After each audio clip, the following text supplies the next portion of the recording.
In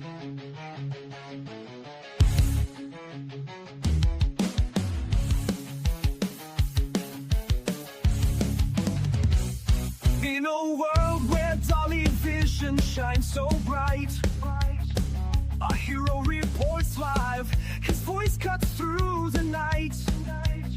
With every like, share, and subscribe he gains, he's the ultimate crime stopper, justice reigns. He plays his guitar, strumming a call to arms. Rock strums a battle cry, a fight for truth and charms. Each note a warning, each chord a plea. Join the fight, stand up, let's break the deceit. Like, share, subscribe, do the things you like. Let's unite and be the light. Like, share, subscribe, let's rise like we'll fight for what's right. He fights the fake news, with facts he prevails. His channel lights the way through lies and dark trails.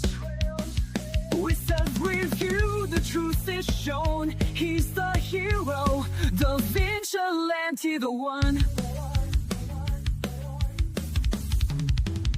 Through the chaos, his voice rings clear. A beacon of hope, a fighter without fear. Like, share, subscribe, we're a force. Rock together, we can change the course. Like, share, subscribe, do the things you rock. Let's unite and vive our love. Like, share, subscribe, let's rise, rock, we'll fight for next light.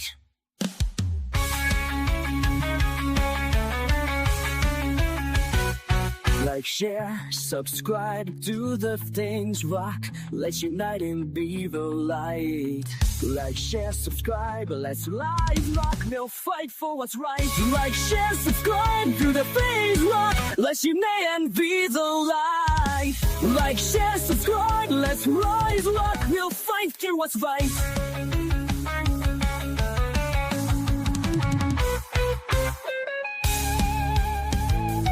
What is up, YouTube? It is good to see you guys back in the room. Boy, do we have some stuff to talk about today. There has been a lot of updates in the quadruple murder that has taken place in Tennessee. The search for Austin Drummond heating up, and we got some news for you.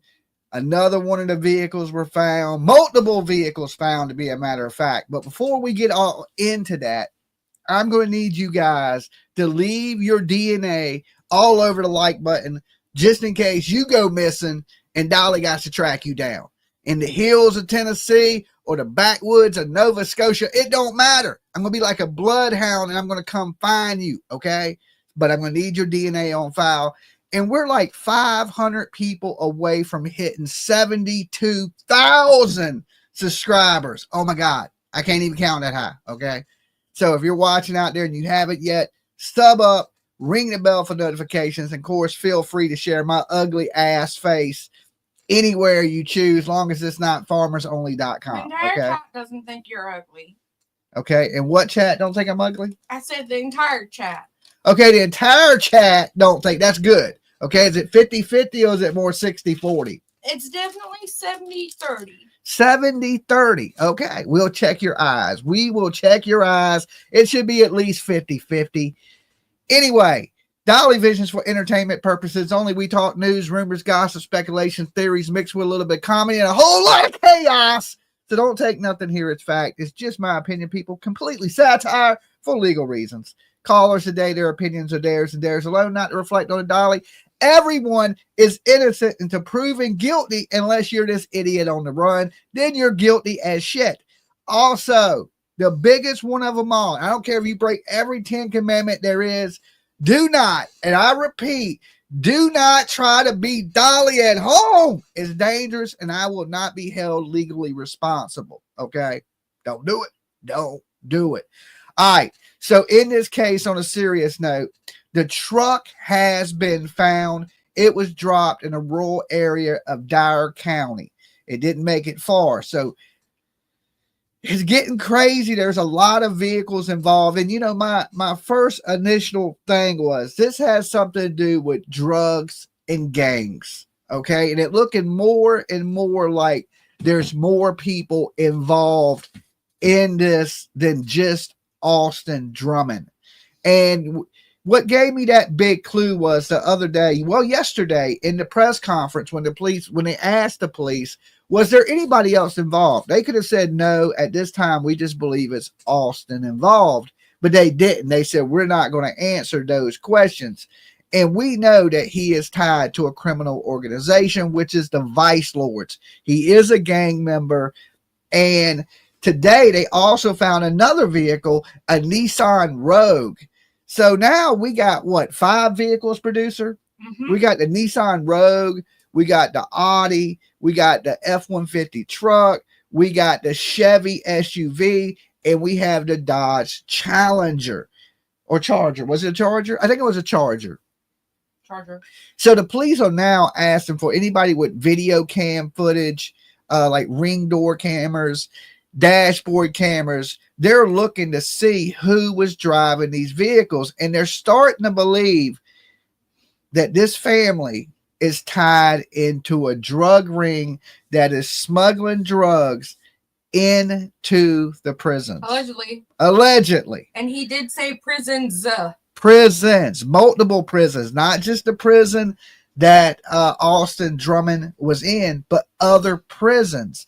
Now, believe it or not, it is alleged that the police have been tipped off to these locations, and that's how they're finding the vehicles. Somebody that's left in the family knows what is going on with this drug ring that is transpiring, and they're filling the police in. Now, and remember the first day that you covered this, there was an account saying they were a family or a friend. Yes, Orange Juicer was in here saying he was a family member. He or she, yes. And they said the exact same thing. So Orange Juicer said he was the cousin of Austin Drummond. But we don't know exactly what family member that is. But that account seemed to know what exactly is going on today. What we're finding out today. So yeah, he said he was a friend. He said he was the cousin that he changed it a couple of times. I actually think I know who it was based on who I sent the message to. Yeah, and we believe it to be a different family member than a cousin. Okay. Well, he said at one point he said friend, and then I think he changed it and said cousin on the second. Because he said he used to stay with him when he was young, right? He was his cousin. He used to stay with him when he was young. So we were getting this information days ago here on Dolly Vision. On day one, the first day one. Yeah, day one. He said that the dude's involved in a gang. He's in a gang in prison. He's selling drugs into prison. He was distributing drugs. He even said the drone portion. The drone, that they were droning drugs into the jail. Which I thought from day one when they mentioned these bodies found and just collectively stating the fact that it's next to the prison. Yeah, it was connected. For me, it was connected. And so I went into looking as to why it was connected or how it was connected, and I couldn't get it. But is it enough of an area where you could drone to the prison from where they were found, you think? You looked at the area the other day. Yes. I mean, okay, you can drone. It depends what type of drone you have. Okay, see, I use drones for searching. I use a drone that's lighter than 256 grams. Okay, so that drone would not deliver drugs. If it did, it would be a small amount of drugs. What people are using to deliver drugs into prison would be a bigger Maverick, okay, a DJI Maverick 3 Pro or something like that. And these actually, you can hook a claw to them, and it has a release mechanism where you can let go of something. So you can pick something up and you can release it. They're using these types of drones to fly and drop drugs in prisons. And let me tell you this, these are hooked through satellites. And yes, you could definitely fly a drone from the location they were at to a prison miles down the street, miles down the street. On a street over. Yeah, so they could easily have been there delivering narcotics. Okay, let's just say, illegal substances to the prison. And we know already that jail, that first prison, was the one he was in, and they have corrupt guards. So even his girlfriend, Caitlin, which we know they have searched her house, and she was showing pictures with him a week ago. And this is something it's looking like something this whole family was involved in. And there's no way Caitlin didn't know. If her sister knew and was helping, and her family and her uncle, brother and stuff like that was helping, of course she knew what was going on. I wish I had the chat of what Juicer said, because somebody in comments says he also said that Matthew had a hit on him from gang, but Matthew did know it. Yeah, he did say that. I remember him saying that Matthew had a hit on him. Now, he knew about it?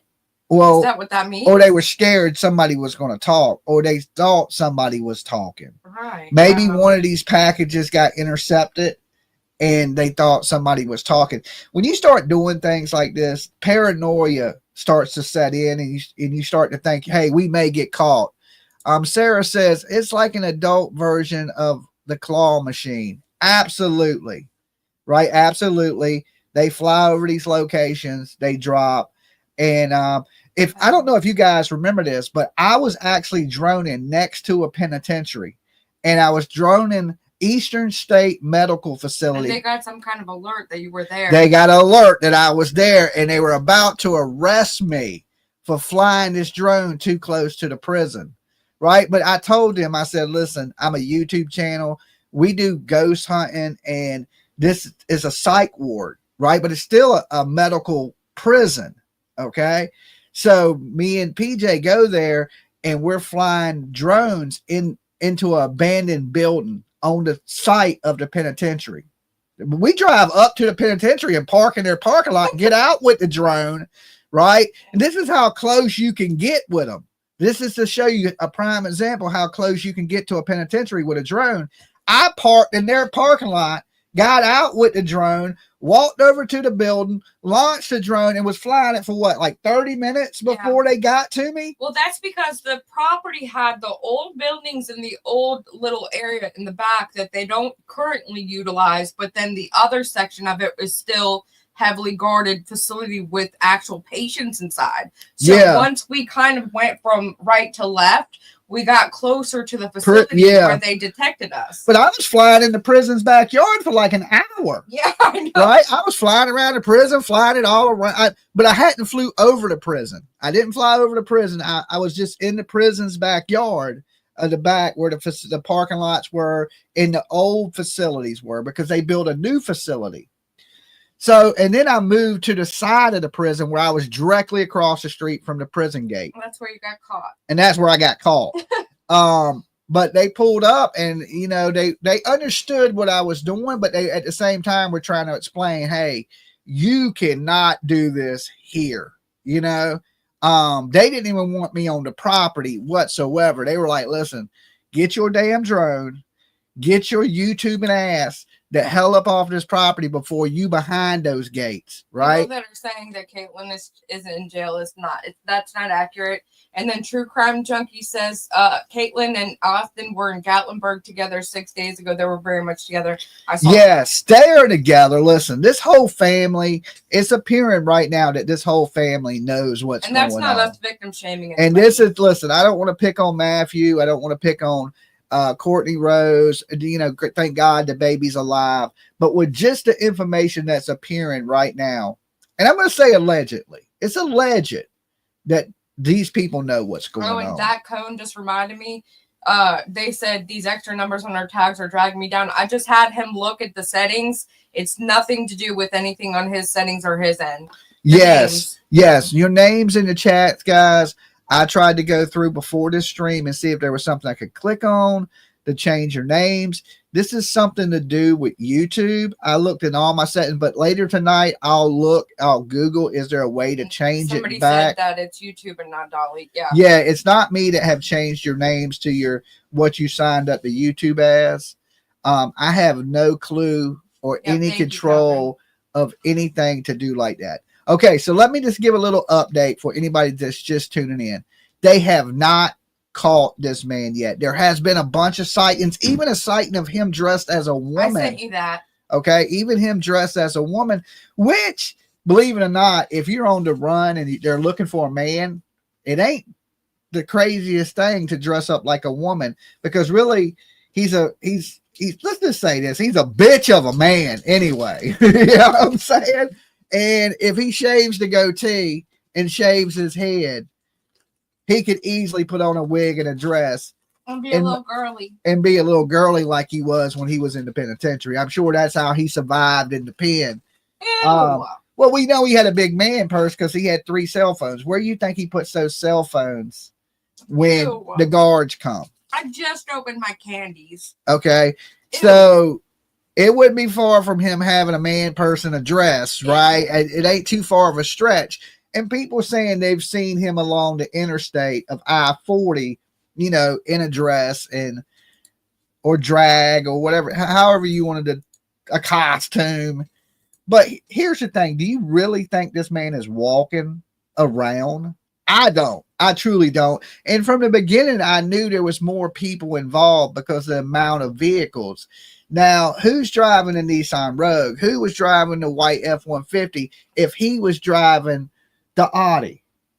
So that makes a couple people, at least one more person involved in this. And could this person be another family member?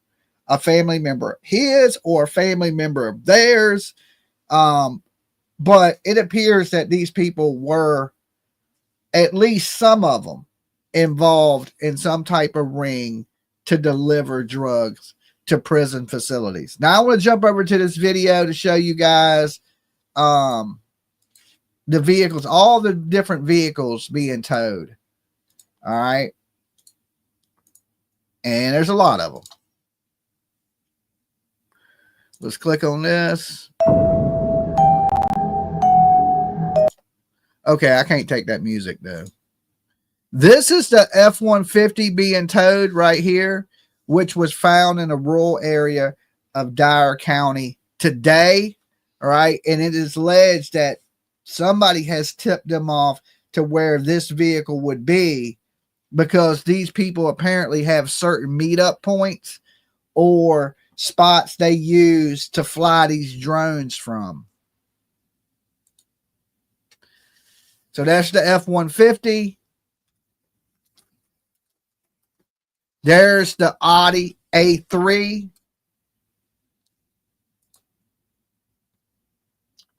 Yeah, that's not Austin's baby. This is the Chevy. I don't know. Traverse. Okay, that's a Traverse, which belonged to Courtney. This the Dodge Charger that belonged to her brother, the 15-year-old.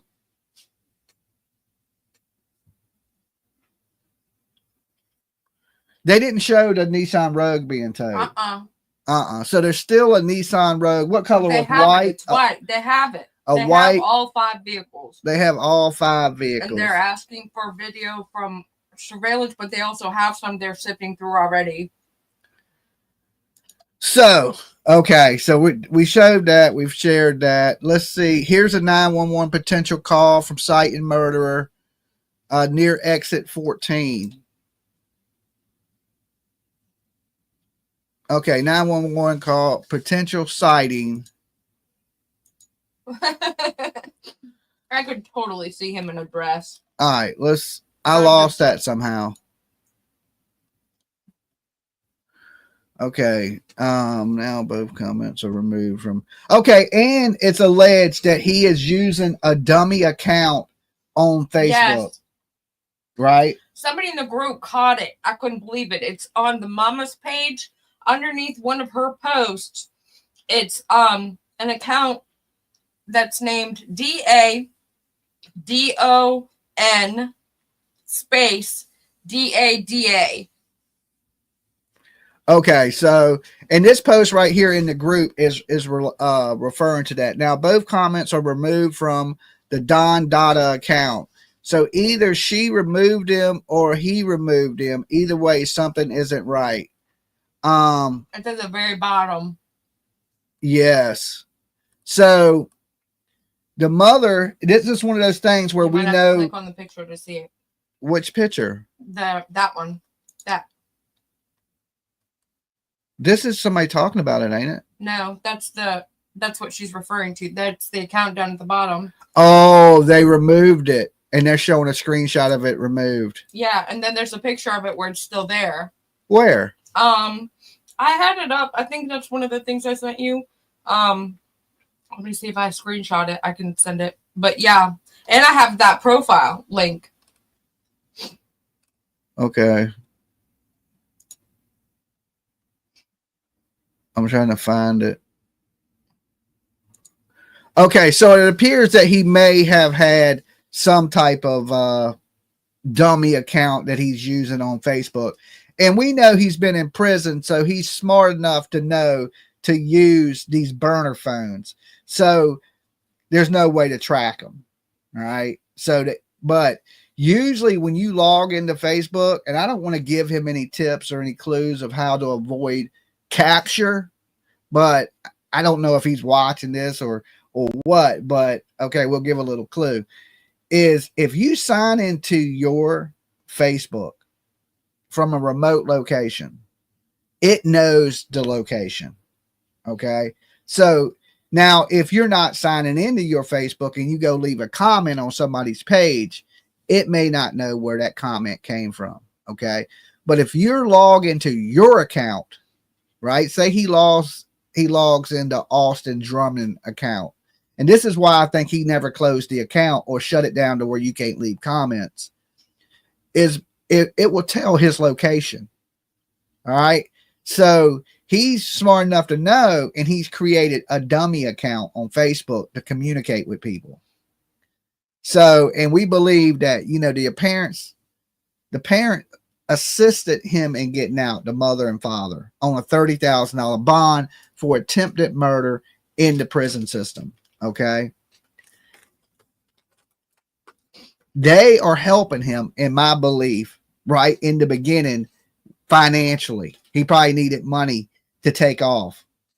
So if we look where the Audi A3 was parked, it's not far from his father's location. Now listen, we don't show people's locations up here. There's some YouTubers that are scumbags that will put these people in danger. It's a current active investigation scene. You're putting law enforcement in jeopardy. Yes. You're just, yes. It's not good for a YouTuber really to interfere in these type of events, or we can share things without sharing their address, right? We can say a car is close to the father's house. We don't need to put the father's address. We don't need to put Caitlin's address. We don't need to put other family members' addresses for you guys to understand that it's in proximity. Okay. But when you start putting these people's addresses up here, and this is what makes true crime look like a joke, you start putting these people's lives in danger. And police officers that are investigating this crime. We got 4 murders that we don't know a motive of. We don't know who's involved in.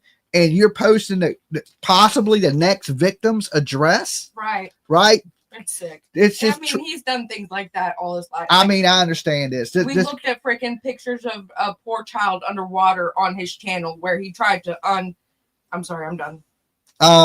Yes. I mean, yeah, people that have posted these things have posted other horrible things. Pictures of dead kids' bodies, worrying about young kids' private parts, and just horrible, terrible things that shouldn't be done on the internet. And as viewers, you got to hold these creators, say, hey, don't do that. That's stupid. You could get these people hurt. You never know. You don't know what's going on, right? We don't know if someone wants to hurt Caitlin.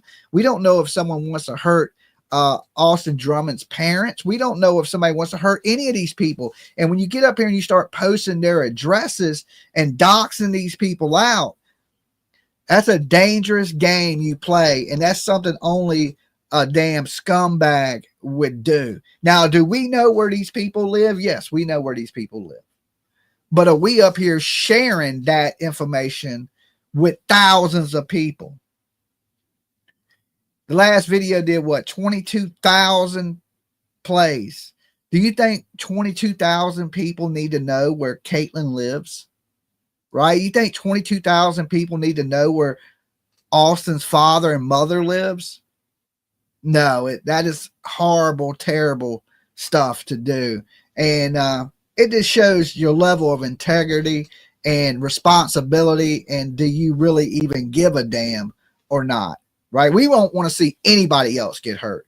We've lost 4 too many lives in this case already. It's part of why true crime on the internet gets a bad reputation. Yeah, it is exactly right. That is why true crime is looked at like it's a clown show here on YouTube, and it's really not. You're right, Dolly. I agree. I mean, you may not be thinking about that, right? But listen, there's crazy people in this world that'll go hurt you. There's family members that may think Caitlin is responsible for this, that may go hurt her, right? Like, you got to think about these things before you pin their locations. You start map questing it out on your channel and showing people the direct route to their house. That is just crazy. It is just crazy to me. And what a joke these creators are. Okay, that's all I want to say out there. I ain't gonna take an hour to beat these people down that are doing these things, but holy shit, that's why your channels have the amount of subscribers you do. Okay, that's all I'm gonna say. That's all I'm gonna say.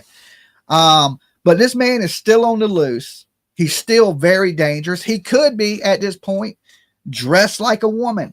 Now, is he walking down Interstate I-40? I really, truly, highly doubt that. This man is involved in organized crime. Okay, gang. Gang usually refers to a group of people. Okay, and I had a feeling in the beginning that this would be gang related, right? And this had to do with a drug deal gone bad, but it don't look like this had to do with a drug deal. This looked like drug distribution gone bad. Anything you want to add to that, PJ? I had to calm down. I'm sorry. It just really upsets me. And I have a lot to add. I just need to gather myself for a second. And he is not at the Dollar Tree. Okay, that's what somebody said. I doubt he's at the Dollar Tree, but there has been multiple sightings of what people believe to be this man. Okay, and that don't mean you can't see him. I just doubt he's walking down Interstate 40 near exit 14, exit 15, exit 16, exit 17. It's like everybody's reporting him from a different exit along Interstate I-40. You know, and the police have to check on every last one of these reports. So say you report and say, hey, I just seen him at the Dollar Tree. Now these police that are investigating this, they got to go to the Dollar Tree. They got to pull all the camera from the Dollar Tree. They got to look at all the footage from the Dollar Tree. I don't think dude's dressed like a lady, but it is possible. Absolutely. I believe at this point, this young man is out of Tennessee. Okay. Or he's laid up with some gang members that are from the Vice Lords in that area. Now, just like the CIA, some gang members have safe houses or trap houses, right? So they got places that they do illegal activity out of. Anyway, you know, in a lot of areas, I guarantee you, I don't care where you live, you can live in the most rural town in America, and there is a trap house somewhere in your town. Okay. If your drugs have town, if your town has hugs, okay, we're going to say hugs, then you have a trap house somewhere in your area. And even if that person's not gang related, it always goes back to organized crime, because it takes organized crime to get those things into this country, either from the cartel, which moves it to lower level street gangs distribute that out to the people that are in your neighborhood, and them people distribute it out to whoever's doing it. So it all just goes back to gangs and cartels and really bad people. Now, like I said, if you see this man, immediately call the authorities, because if you don't, he is armed and he is very dangerous. He has been hurting people since he was a teenage kid. He don't have no problem hurting any of us. Okay. He don't look like much of a man. It looks like you could easily take him, right? Like when I look at him, I'm like, dude, you look like a wet noodle. I don't know how you survive so many years in prison without being somebody's girlfriend, right? But armed, even a little person can hurt you. It don't take much of a man to kill you with a gun or a knife or a weapon. And if he is trapped or cornered, he is going to do what he has to do to escape. There's no way this man is going to want to go back to prison and face the death penalty, because he does face the death penalty in North Carolina. Death penalty is on the table, and is he man enough to face that? Now, he had it easy in prison, right? He had it really easy in prison. It looked like more stuff in prison than I had at his age. We've seen images of him with the Nintendo Switch, the flat screen TVs, the pantry full of food, right? Snacks, drinks, sodas, bottles of liquor, you know, dress, street clothes, hats, hoodies. So he was able to get things into the prisons, and right now he's doing that to other prisons. But now the prison operation has been shut down for some reason. Something in this operation went south. Was somebody turning over evidence? Was somebody getting ready to rat? There has to be a motive why he killed his partners in crime. If these people were helping distribute these hugs to the penitentiary, why would you take them out?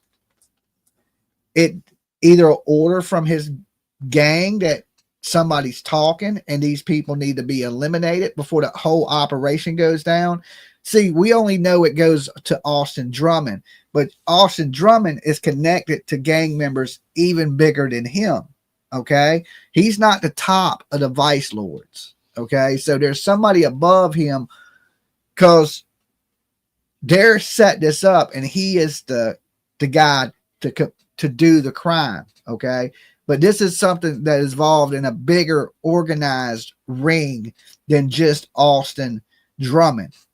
So right now we don't know who those people are, and that they could have been scared that they were about to be found out, and they ordered Austin to cut any loose ends. Someone said, Dolly, do we know why Matthew had an ankle monitor? Maybe they thought he was snitching because those gangs are very not trusting anyone. Yes, I don't know if that is true, if he had an ankle monitor or not, but paranoia alone. A lot of these gangs, they not only distribute drugs, but they do drugs.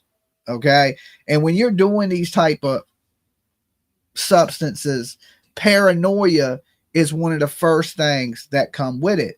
So many people have been killed from paranoia, right? People believing they did something that they never done. Then you can even imagine. And a lot of this heightens your delusions and your paranoia when you're doing these type of substances. Now, I don't know exactly what substances they were delivering to the prisons, but I believe it was all substances, right? Everything from tobacco to Colombian Bam Bam to, you know, Breaking Bad. So, and what these prisons need to do is they need to start looking internally, because they have some bad prison guards that have been bought off. If he is living like that in the prison, in maximum security prison, all right, and he's able to get Nintendos and all these things into his cell, phones, right? Now you can say, well, some prisons give you video games. I've never heard of that, but it's possible. But I know this, no prison gives you cell phones. None. Okay. Because they want to be able to monitor every call that you make from that prison, every call, all the time. Right. So they can go back and listen to it just in case you put a hit on somebody.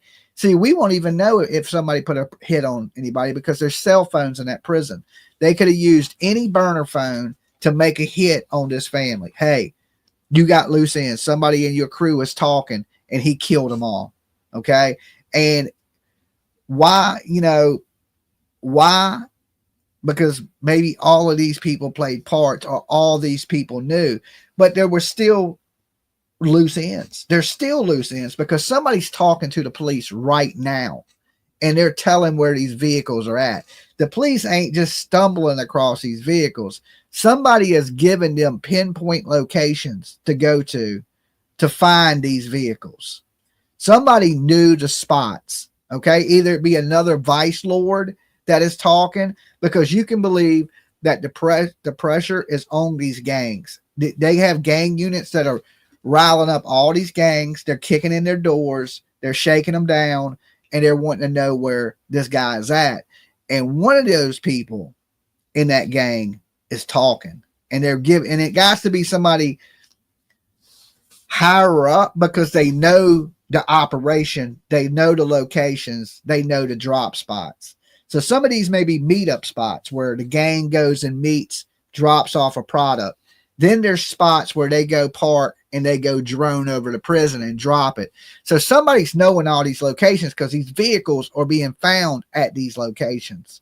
So maybe there's more. And this is the reason why you do not share the address of the family or Caitlin, because we don't know who's talking. Yeah, you're going to put them in danger. You are going to put these people in immediate danger from a real notorious. This is real life. This ain't no movie. This ain't Hollywood. These are real people. These are real gangs, and they're paying just as much attention to this as everybody else. You don't think gang members are looking into forums? You don't think gang members watch YouTube? I hate to tell you, I used to cover gang violence on Jams TV. A lot of stuff to do with the Bloods and the Crips.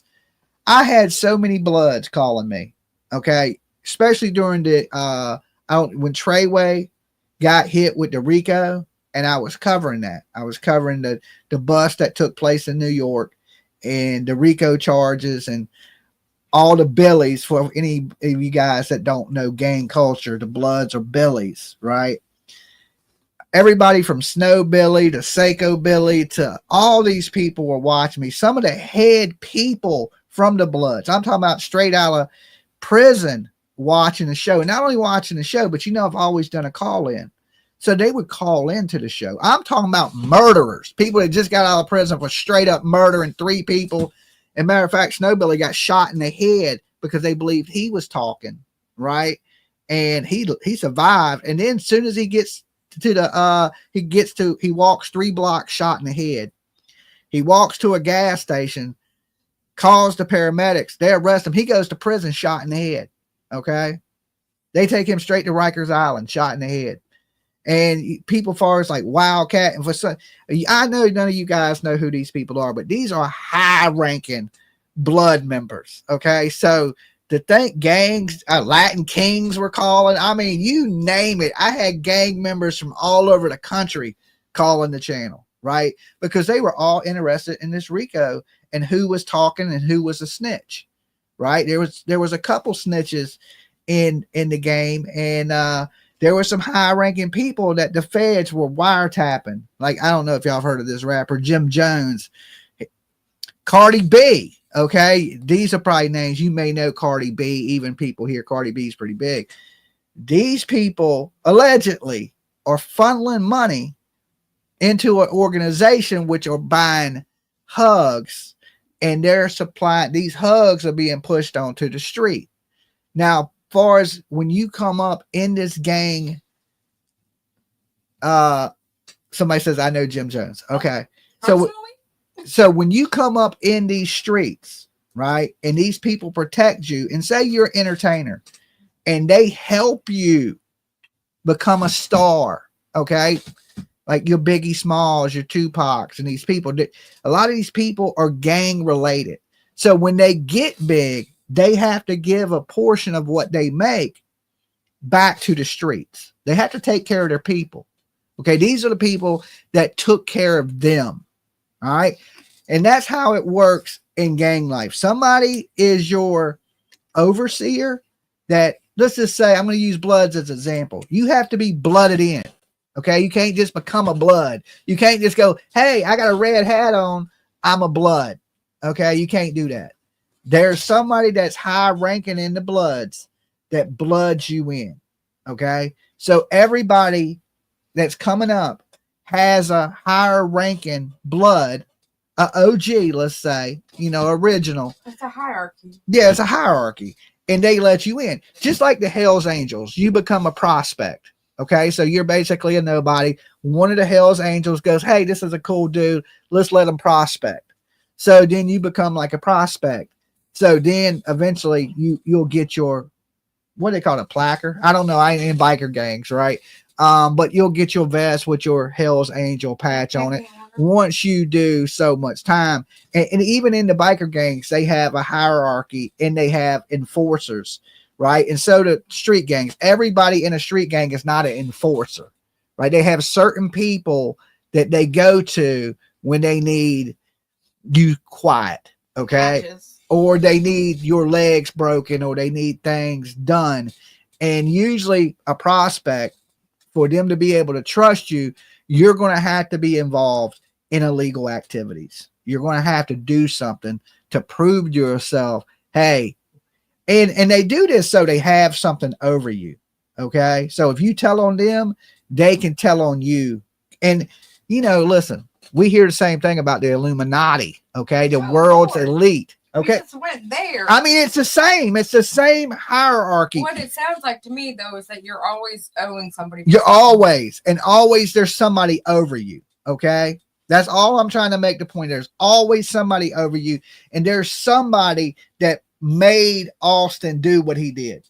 All right. Because if this is involved in drugs, then somebody has put out this order, and it would be a hit. Okay. And it is rumored that he is one of the hitters for the Vice Lords. And when you look at him, you wouldn't never expect that, right? He don't look like, let's just say, a thuggish, ruggish bone. You know what I'm saying? He don't have that vibe to him. Usually you see people all tattooed up and been working out in the prison system and coming out, and they look like damn Arnold Schwarzenegger if he had bad tattoos. But this don't seem to be the case with this kid. But he's just as dangerous, if not more dangerous, than people you see with a million tattoos and face tattoos and blown up like they're on steroids from cornbread in the prison system. He's just as dangerous, as not worse. Right now, this is a scary, scary man because he has nothing to lose. He's getting executed. Mm-hmm. Okay. So for him, got his gang taking the heat for him right now too. Yeah, and you know, we heard Nick Barris say, well, you know, the gang is going to give him up. No, they're not. If somebody gives him up, they're going to get hit. They're just like the Bloods. They got a saying: it's blood in, it's blood out. You can't just get out of a gang. You can't tell on your other gang members without becoming a target. If one of these gang members give him up and the gang finds out they gave this man, and they don't care how many people he kills or how many drugs he sells, they're a snitch.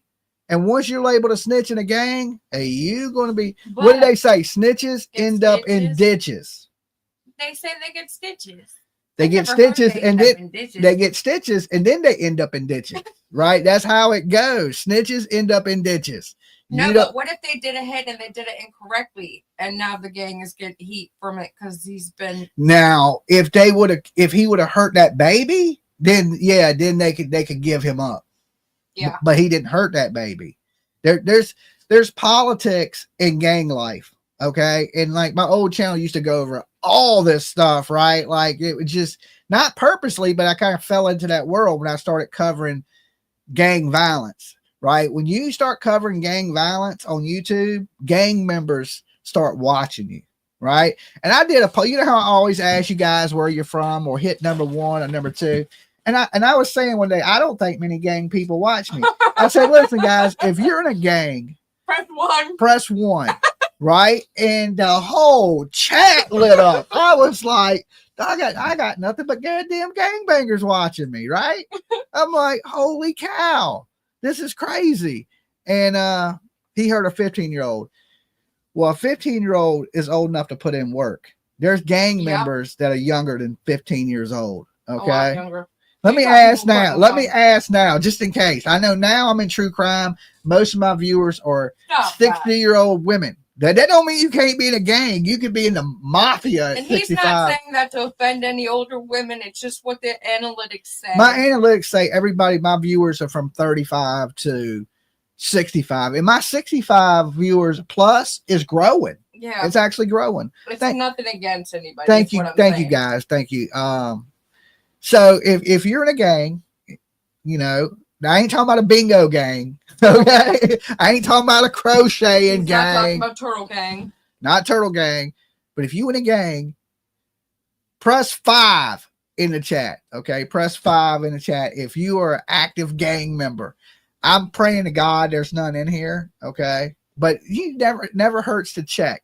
Last time I asked, I didn't think it was going to be the whole chat. Right. You're not in a gang. Stop lying. Stop lying. If you're a liar, press 1. Yeah. LOL, I'm 52. Yeah, I'm 50. I'm way too old for any gang activity. Shauna Williams says, for you not in a gang, Shauna. Now I just think y'all are lying. All right. But you may know some gang people. You may have a loved one that is in a gang. You know, you may have a nephew. You may have a niece. You may have a family member that is in a gang. You know, because listen, there's a lot of gangs, especially if you live inner city, right? You live, you know, New York, Chicago, LA. And that's not what this area is. Boston. Explain that. What? Why is it so? I mean, gangs, and believe it or not, gangs spread out. It's so they can distribute, right? So there's a hierarchy, right? And usually the bigger cities will have your higher ranking gang members. But then people will move to, like, I'm going to use Biggie Smalls as an example. Biggie Smalls was a real life drug dealer. Okay. He raps about it. He talks about it, and it's true. He had certain areas on lockdown. And when they say this, when you go into these neighborhoods, they have certain markings they use to let you know you're in a blood or a Crip area. Okay. Either it be spray paint on a wall or markings on the basketball courts. Okay. You'll know when you're in these areas back in the day, especially the late 90s. Okay. The late 90s, they made sure you knew what area you was in and who you was operating around. Okay. And Biggie Smalls had certain areas in Virginia on lockdown. That means the people out there that were distributing for Biggie Smalls. I mean, that's a name y'all know, right? Okay, but it's true. It's absolutely true. I know for a fact it's true. So Biggie, he even says it. He even tells you he has half of Virginia locked down. Okay, he tells you right there. And there was an area that used to be near us that was ran by the Junior Mafia. The Junior Mafia is under Biggie Smalls. I thought that was just a music thing. No. I'm so no. No. You would think that if you didn't know that world, okay? Like if you just hear it in music, you think it's just music. No, this all relates to street stuff, right? It all relates to street stuff in gangs. Okay, so all of these people, a lot of these people are gang related. And when he's saying that, you know, I'm doing this and I got the, all he is doing is turning his life into poetry. And there's a lot of truth into what he was saying. I'm in a gang, Bless Express, choo choo. Okay, that's a good gang to be in. So only gang I'm familiar with is Apple Dumpling Gang with Don Knox. Okay. Why y'all be hating on Biggie? I love Biggie. I love Biggie. I love one of my favorites.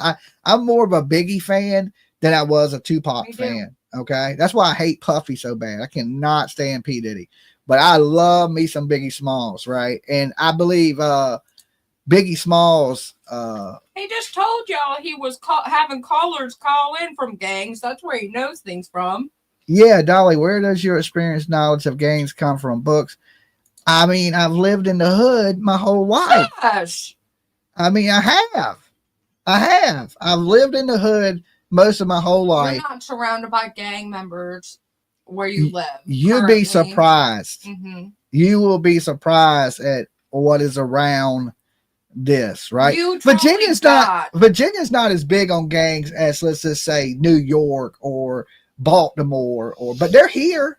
They just busted a whole bunch of people from the Bloods here. I mean, I don't doubt that they're here. I used to work with a guy at Golden Corral that had a big giant tattoo on his face, and he would get mad when I would get the blue cup instead of the red cup at the line for the drinks. See, I mean, it's silly stuff like that, but They would really get mad. These people are there's some real, there's some real big gangs, and they start to branch off to other states and they set up shop, right? And if you come into this territory, right, and that's when violence happens. We know there's a lot of gang on gang crime, right? Mm-hmm. That's probably the best way to say it, gang on gang crime. And that's because of people moving into certain territories. People, I watch New Jack City. Okay, that's how I know everything. All right, You just got done telling them though you had a channel mainly about gang violence and entertainment news. And yeah. So then when the entertainers got involved in the gang violence and the gang info, you got into that. And you learned. There's like a magical hand coming up out the bottom of my screen. Okay. Asian gangs are everywhere now too. I believe so too. Especially major cities is usually where you'll see your Asian gangs. Chinatown, New York, you know what I'm saying, and other places like that. Anywhere there's a little Chinatown, you'll have your Asian gangs like China Mac. Anybody know who China Mac is? China Mac, he was a gang member and he ended up on Rikers Island and he didn't know no better. And he walked up and okay, let me tell y'all this. If you're ever locked up and there's a sock on the phone, that means somebody's about to use that phone. Please don't get locked up, people. Okay. And you don't use that phone if it has a sock on it. All right. So China Mac got locked up in Rikers Island. He tells his story. He's a YouTuber now too. China Mac's a YouTuber. China Mac gets locked up on Rikers Island and there's a phone and there's a sock on it. And what it is it's a blood phone. And he don't know. So he goes to go up to use the phone. And this dude walks up to him. And China Mac's a thug ass. He's in jail for walking up in a restaurant and shooting somebody in the head. So he's not nobody to mess with himself. He's out of prison now too. Right. And he's a YouTuber. He started a YouTube channel. But China Mac can tell you, he tried to kill this dude. Right. The dude actually survived. Right. He shot the dude in the head. But he said he tried his best to unalive this guy. So he's in Rikers Island, which is just a jail, right? He's in a jail in New York. And maybe some of y'all know the story, but somebody walks up to him and goes, "Hey man, you better leave that phone alone." And he turns around, he tells the dude to basically F off, right? Like, don't tell me what to do, right? I'm in here for, what he's in there for. I just told you. And he goes to grab the phone back. A dude comes behind him with a blade and slices his whole face open, right? So if you tune into China Mac now on YouTube, you'll see where China Mac's been cut from his mouth all the way to his ear, where the dude sliced him for just using the phone, right? They warned him first too. They gave him a warning. Don't use that phone. We got rules around here. You break these rules, there's consequences for your actions, right? They have these jail politics, they have prison politics, and they have a list of rules that you don't violate. So my moral of this story is, if anybody was to tell on this guy, even though he's a white boy, if he's official vice lord, that means he's in. That means he's done something to get in. That means most likely he's unalived somebody to get in or committed certain crimes to get in with these people. And they consider themselves family. Crazy as it sounds, right? Dysfunctional ass family, right? But they consider themselves family. No matter if they don't know each other. They cannot know each other.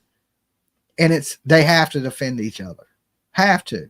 The truck was found not even a mile from Matthew's home. Yeah. It gets, the truck being found, this being gang, this being organized crime, and there's more people involved than just Austin Drummond. I got, a little squirrel with the gang stuff, but this is a bad man, and he is not to be approached, and he's surrounded by bad people. He right now could have other people reach out and touch somebody, right? And Caitlin is definitely pregnant.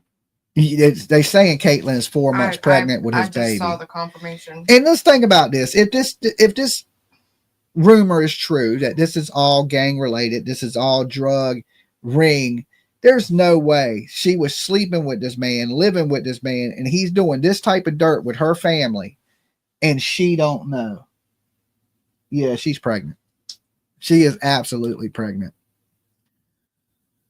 Yes, the truck, for anybody just tuning in, let's just give a little recap of the basic facts we know so far.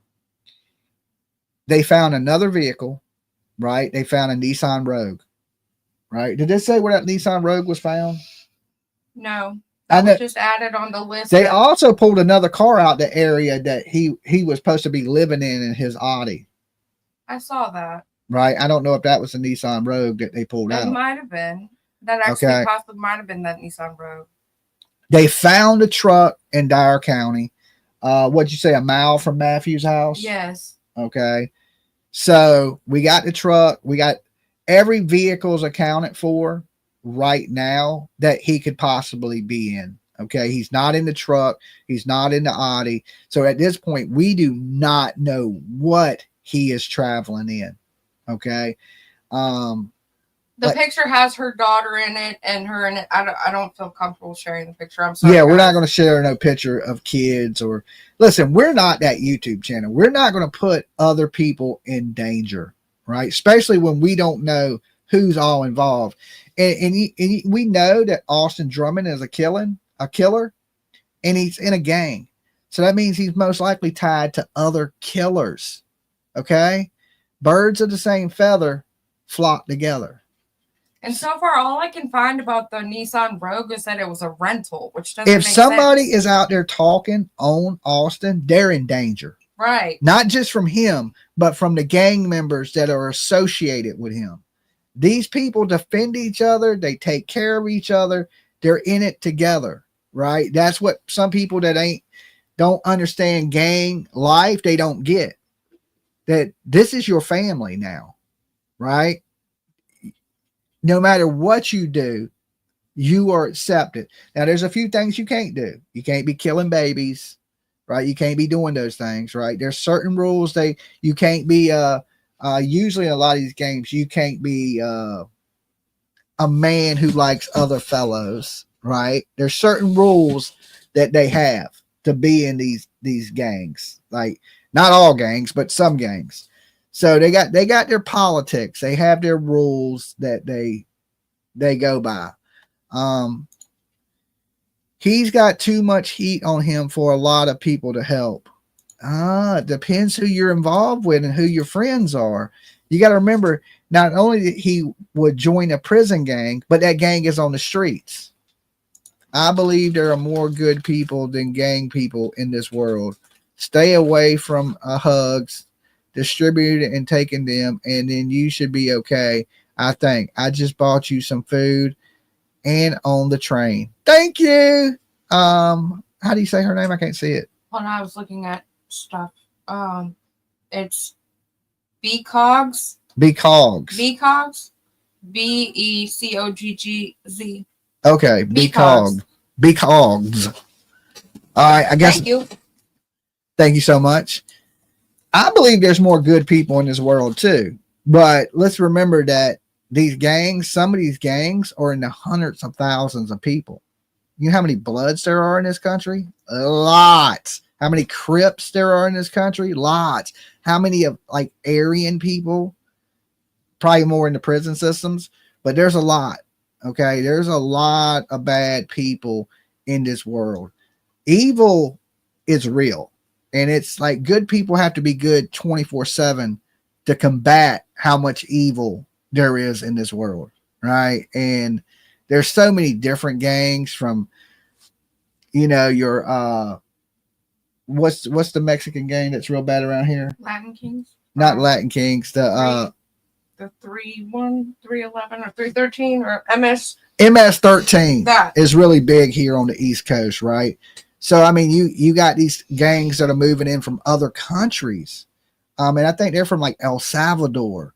So you had like that type of gang violence is growing in this area. And a lot because of immigration policies and laws. Well, thank you, and, my wild people. We had said that already a couple times. and all this. So we're starting to see more of that gang activity growing in our state from the MS-13, especially in the capital of Virginia, Richmond. The MS-13 really bad gang in Richmond.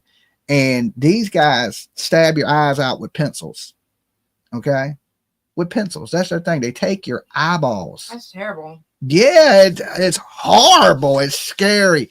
So you don't want to mess with any of these people at all, right? You want to stay away from that. Especially this man in particular, he's cornered. Yeah.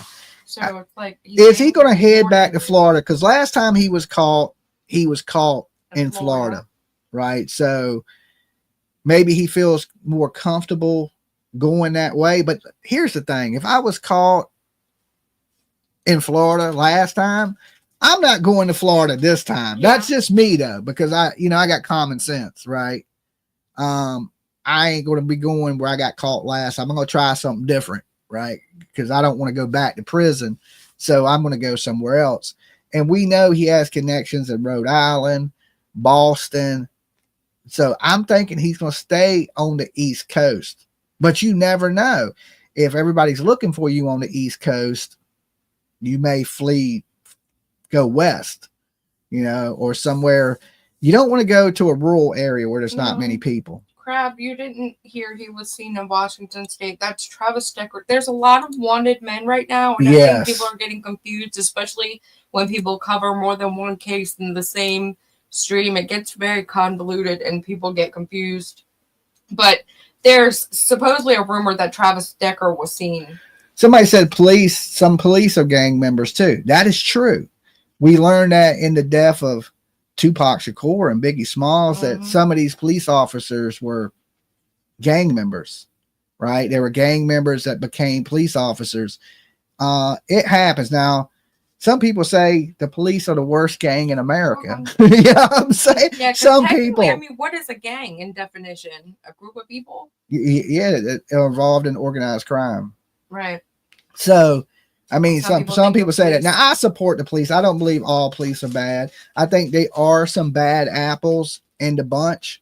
It's hard in anything. It's hard to weed out bad people. Bad people. I'm sure there's somebody that's bad in our chat room. I don't know who it is. I'm watching you though. But it's hard to when you got a bunch of good people, it's hard to keep a bad person out, because then they'll act like they're a good person and really be a snake in the grass. You know what I'm saying? And it's hard to weed those people out. So in anything, even in our military, we got gang members. In the military, in our police, in our first responders, there's certain bad people in all of it. And it's those few bad people that give the whole a bad name. I'm about to send you a picture. Somebody caught this in one of the groups. Be in the know, usually Miss Margaret. Okay. Hey, Miss Margaret. What do you think about that? What? I just sent you the picture. Okay, hold on. Somebody caught this in one of the groups. Oh, is that a bullet hole? It looks that way. Okay, let's share this. All right, shout out to the person in the group that caught this. All right, let's share it with you guys. I'm going to need to save it to blow it up. All right, now let me pull it up. But it looks like there's a bullet hole right in the windshield of this truck. So how are they driving around with a bullet hole in the windshield? I have no clue. Unless that's the truck, because that's the truck Matthew was said to be driving, and maybe that's where he was unalived, and then they left the truck and took him. Or, I mean, I don't know. I don't think like a criminal, so it's hard for me to imagine these scenarios or what ifs. But that definitely looks like bird poop. I don't think so. You think bird poop? I don't know. It just looks like something white on the windshield right there. I mean, that could be a bullet hole. Let's ask the chat what they think. What do y'all think that is? Is that a bullet hole in the windshield? Lean on Me says it looks like a reflection. It could be a reflection. I see that now too. If the sun is pointing that way. Yep, that's what everybody's saying now. A reflection? Okay, yep. Okay. Okay.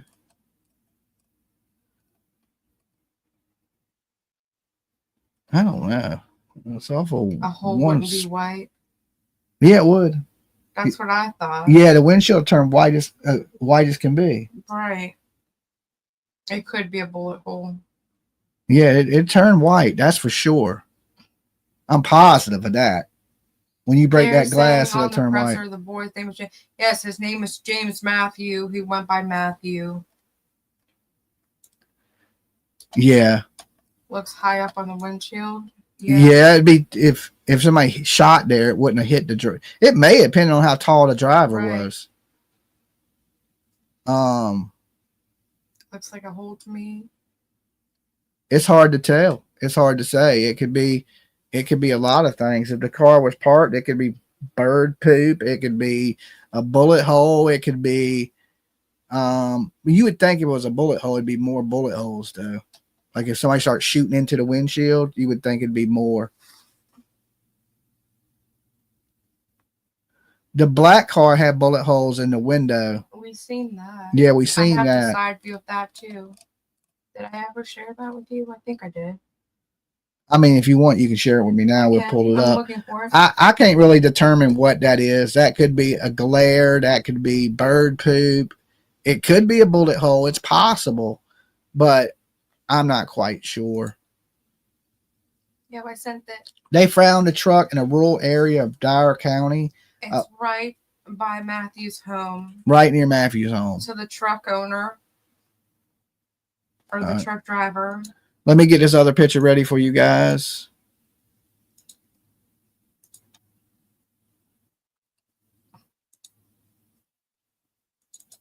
Wait, that's the same picture. That's not it. I sent you the not that one. There. This one is definitely broke.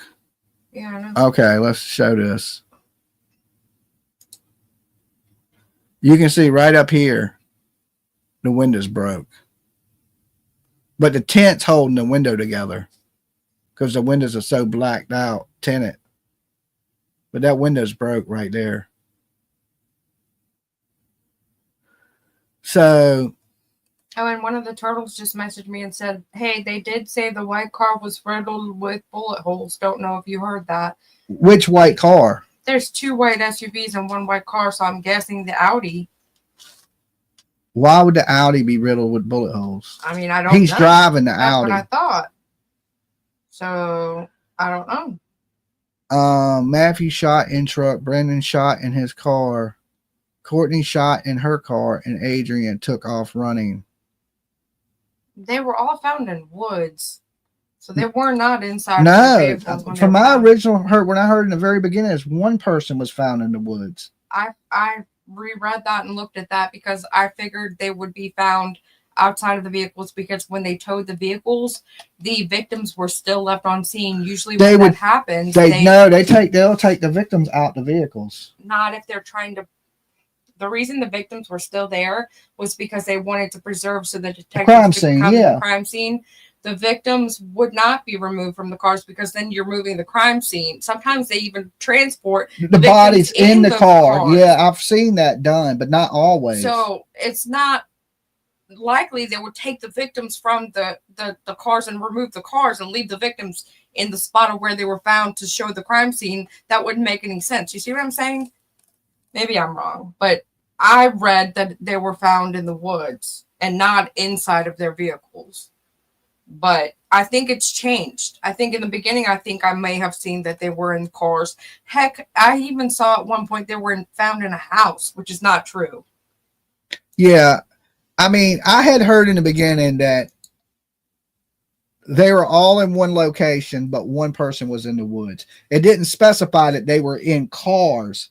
It just said they were all in one location. Grendel says 1 was found behind a vehicle, 3 were found in the woods off the side of the road. Okay, now where are you hearing that information? Because we're getting mixed information on that. So different people, different sources have said different things. I heard one thing, PJ's heard one thing, Grendel's heard one thing, you know, so. And I think as the stories progress, it's a little bit of like one story is from the original, and then there's updates, and then there's an actual report that's actually true. So we would have to go back to the, he said the news. They said that they were laying on the side of the road, and one in woods is what I heard them say. I heard that they were found on the side of the road. Now, I don't know if that's on the side of the road like they were, or they in their cars were. And what I heard, one was in the woods. And I think a lot of people have heard that. So somebody tried to run. Yeah. Right. Somebody tried to run, and he ran that person down and shot him. And, you know, according to people, it was Adrianna that tried to run. Yeah. You know, she wasn't driving. I think she was in her mama's car. Yeah, she was probably with her mama or with Matthew, her boyfriend. You got to remember, Matthew was there, and that's her boyfriend, baby daddy. They may have been together. Right. If bodies are in a vehicle, they are covered so nobody can see bodies. Well, and that leads me to the next question. The Audi had a tarp on the window of the driver's side when it was towed. And we know nobody was in the Audi. Right. So maybe that was just to prevent the press from looking inside of the car. I don't know. I mean, we won't know until the authorities come out and exactly tell us. That the information's been very limited that we've been getting. Right, because we got people out here sharing every single thing that they shouldn't be sharing. And, I get of that. course, the police know that that this is all over the internet, and that the story is growing, and that everything is being shared in real time, and like live. Like there's 1,600 people in the room right now. We got whole groups with thousands of people that are updating by the minute of what's going on in this case. So you know the police know that, and maybe there's things, you know, in an open investigation, there's things the police don't want shared. Locations for you true crime people out here putting out people's addresses. Especially in real time. Yes. So as things are happening, they don't want these things put out in real time. I can understand that. That's why we don't do it, because we don't want to do anything that's going to hinder this man getting caught, or him hurting somebody else, or his gang members knowing where somebody's at to go hurt them. So there's certain reasons we don't show everything, right? We choose not to. Could we show it? Yeah, we could. But listen, we're talking about real families, real people, and we don't know who's guilty of what and who is involved in what and who's done what for us to do these things and to put other people in jeopardy. It's just not the best thing to do. You know, that's how I feel about it. But I can't tell other people how to run their channels, but it's some low life shit to do. I can't say that. Look, the 15K. I'm about to go looking for this loser. Right. Wow. But the thing about this is what if you find them? Someone in chat, the @what6918 said, "My name is Austin Drummond, Drymon. I've been pulled over 4 times in the past 2 days. LMAO, find this guy already." Yes, I've been pulled over, and you know I have a real common name. Real common. There's thousands of people with my name. Thousands. So many I can't even count. Matter of fact, there was a girl that sat in front of me in school. We had the same name. She just spelled it different, because you know my name is Jimmy. And my last name is super common. And apparently there's somebody in Florida that murdered somebody with my name. And that's why I did a whole background check on you when I started dating you, because the internet was lying about that. Yeah, right? So there's so many people with my name that sometimes I get mistaken for people that I'm not. And I got pulled over, and next thing you know, I got guns pointed at me, drop the keys out the window, and you know, I just gave them my license. And apparently there's somebody with my name. I don't know if they've been caught now, because I haven't had this problem in a while. Either. Yeah, they're not white. Yeah, that's the thing. And it's not a white guy. And but I was getting I was getting mistaken for him. I mean, it's hard to mistake a white guy from a black guy, right? I mean, white as I am, I'm ghostly white, like white as you can get, almost ginger, right? And they were mistaking me for this guy constantly, right? Every time I get pulled over, I got guns pointing at me. I'm sticking my hands out the window. I'm getting on the ground, and you're looking for a black dude, bro. You know what I'm saying? Do I look like a black dude to you? Right. And my name is so common that it was getting old. It was getting old to me. And, but yeah, I understand it. If you have that same name, it's happened to me before because I have a really, really common name and there's somebody wanted in Florida for murder. I'm hoping they called him, but at the time I'm keep getting it like, I don't know if they think it's a mistake of the race, right? But apparently we're the same. You know what the problem is? His birthday is the same day as mine. Okay, not only do we share the same name. A different year, though. No, the year was different. I'm telling you, I looked it up. Don't make me look it up again. It was a different year. Well, I know we got the same birthday. That was true. It's all right. Birthday. Hey, guilty or crime. We got the same name, same birthday. We're the same height, same weight. And the only difference is he's a black man and I'm a white man. Okay. And it's close. He has tattoos. I have tattoos. His tattoos are on his left arm and my tattoos are on my right arm. Okay. That's another thing they had wrong in the, me defending myself about I ain't no murderer. I've never been to Florida. I actually said I'd never been to Florida. Right. They said, you ever been to Florida? Nope. Because I know I ain't no killer. I've been to Florida, but when they asked me, I was like, oh, hell no, I ain't never been to Florida. What the hell are you talking about? Right. But I'm not the killer they want because I know I ain't never killed nobody. Right. But that cop asked me, he said, you ever been to Florida? I was like, not me, buddy. You got the wrong dude. You better keep looking. So if your name is Austin Drummond, I feel sorry for you right now. Right. Because all kind of people are probably, I seen Austin. Right. I wouldn't even want my name to be Austin right now because this man is on America's Most Wanted list at this point. FBI's Most Wanted list. Has he made it to the FBI's Most Wanted list yet? He's on the TBI's Most Wanted I know he's list. on TBI's Most Wanted, but it won't be far and he'll make it to the FBI's Most Wanted. I haven't seen the FBI post much about it, but they're supposedly involved. I don't really know. Yeah. Like, and somebody owes the bondsman $27,000 too, that got him out of jail. And I'm sure that's falling back on his parents. You can believe the bondsman is blowing up the parents' phone looking for this $27,000 because the bonds company owes $30,000 to the state because he didn't go to court. Yeah. So I don't think he's missed his court date yet. He hasn't. So he hasn't violated bond. He's just on the run. So maybe the bondsman ain't looking for his parents yet. Not yet. But he will be, unless they catch him. If they don't catch him, somebody owes that bondsman $27,000. And, far as the rumors of people seeing him down the interstate, I doubt that. Would you be in this area if you had committed such a horrible crime and you have connections? He's fled. He's fled the state of North Carolina. He will not be caught in North Carolina. Not North Carolina, but I mean Tennessee. He will not be caught in Tennessee. Yeah, they said he missed one or more court dates. Did he miss a court date? Nothing I saw, but I know he had court coming up in August, but it's only August 2nd. Yeah. So I don't know if he's missed a court date yet. I don't think he has, but he will. I don't think he's gonna go on the road for killing 4 people and then show up to court. Here, Your Honor, I'm here. Silly wants to know if the victim shot back. We don't know that. We don't know.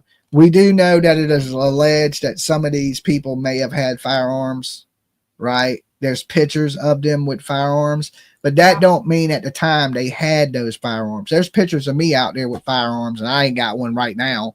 You know what I'm saying? PJ, she's always strapped up like a KGB agent, right? I don't even need nothing like that. I got PJ. So you ain't getting past her. I mean, she got damn scopes and flashing lights and red laser beams and it's It's a gremlins jump out her right. shit. You do not want to mess with PJ, It boy. just does She a small is like, strobe. It's all right. I feel like I'm with a KGB agent everywhere I go. I'm like, good Lord, Croatian assassin. You know, I don't even carry my shit anymore. I'm like, hey, ain't no need to, right? You ain't gonna get past PJ. Crab wants to know if someone called Dog the Bounty Hunter. Dog the Bounty Hunter. What a joke. Okay. When it comes to missing kids. When it comes to missing kids, he is a joke. Weren't you just talking about Leland? Can't Leland come? Leland, yeah. He's in Tennessee. Yeah. Right? The dog and him, most of the family's in Tennessee. Leland is still an active bounty hunter. Dog has became a little bit of a. Someone said I had an AK-47 in my purse. I wouldn't doubt it. I possible. wouldn't even doubt it. She got shit that straps to you and stuff like that you wear underneath your clothes, and she can pull a shit out her neck. You know what I'm saying? I'm like, good Lord. Like, walk around in public like that. that's why I don't back talk. You ever notice? I'm just like, okay, baby, I do whatever you don't. Stop lying. Woman crazy, right? Crazy as women. That's one thing I don't think they should give firearms to is women. Stop. Y'all get too emotional and too upset and mad forever. Like, let's give somebody that stays mad forever something that a firearm. Okay, no, let's don't do that. Like, dudes get mad 20 minutes later, we all right. If you survive 20 minutes, you good. Okay.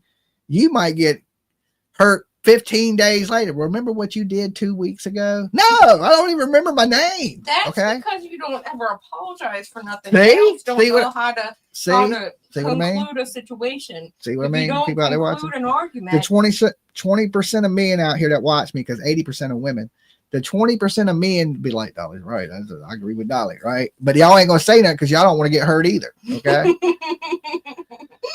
Stop while you're ahead, Dolly. I am. Oh, I will. I'm gonna listen to that advice. Okay. I am gonna totally listen to that. Anything new on Jack and Lily? I'm not going over Jack and Lily right now. Maybe tonight, later tonight, I will. But as far as right now, we're just sticking. I don't want to get too squirrely. I went off on a 20-minute rant on gang activity. So we know that all the vehicles have been found. We don't know what he's in. We don't know if he's dressed as a woman or not. There's people swearing they seen this man dressed as a woman near the exit, like he's hitchhiking dressed like a woman. I just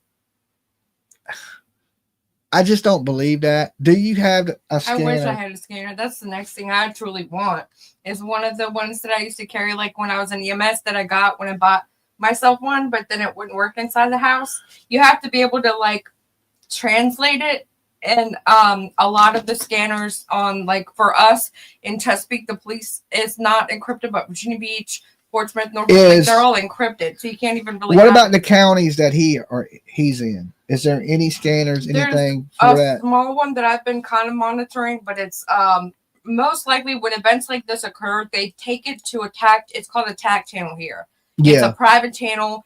You would have to have access to. It's so that people like YouTubers and criminals that listen to scanners don't have access to that channel. So in my opinion, I feel that anything that's relevant is going through a TAG channel. Even if you had a scanner, it wouldn't be helpful. But I did see the couple that you could see, and I kind of have been monitoring it, not as closely as usual. And for all these people that think Dog, I think Dog has missed his day. I think we need to leave that dog lying on the porch. Okay. It has fleas. Okay. It has fleas. We ain't taking that dog nowhere. Maybe Leland. We need Dog's wife's son just unalived his child on accident. Yeah, he got a lot of stuff going on, Dog the Bounty Hunter. And like I said, he may be good at catching fugitives, which he is. I give him credit for that. He's probably the best fugitive catcher we've known of. But far as missing kids, he made himself look so bad in the Sebastian Rogers case that it wasn't even funny. And that was in Tennessee.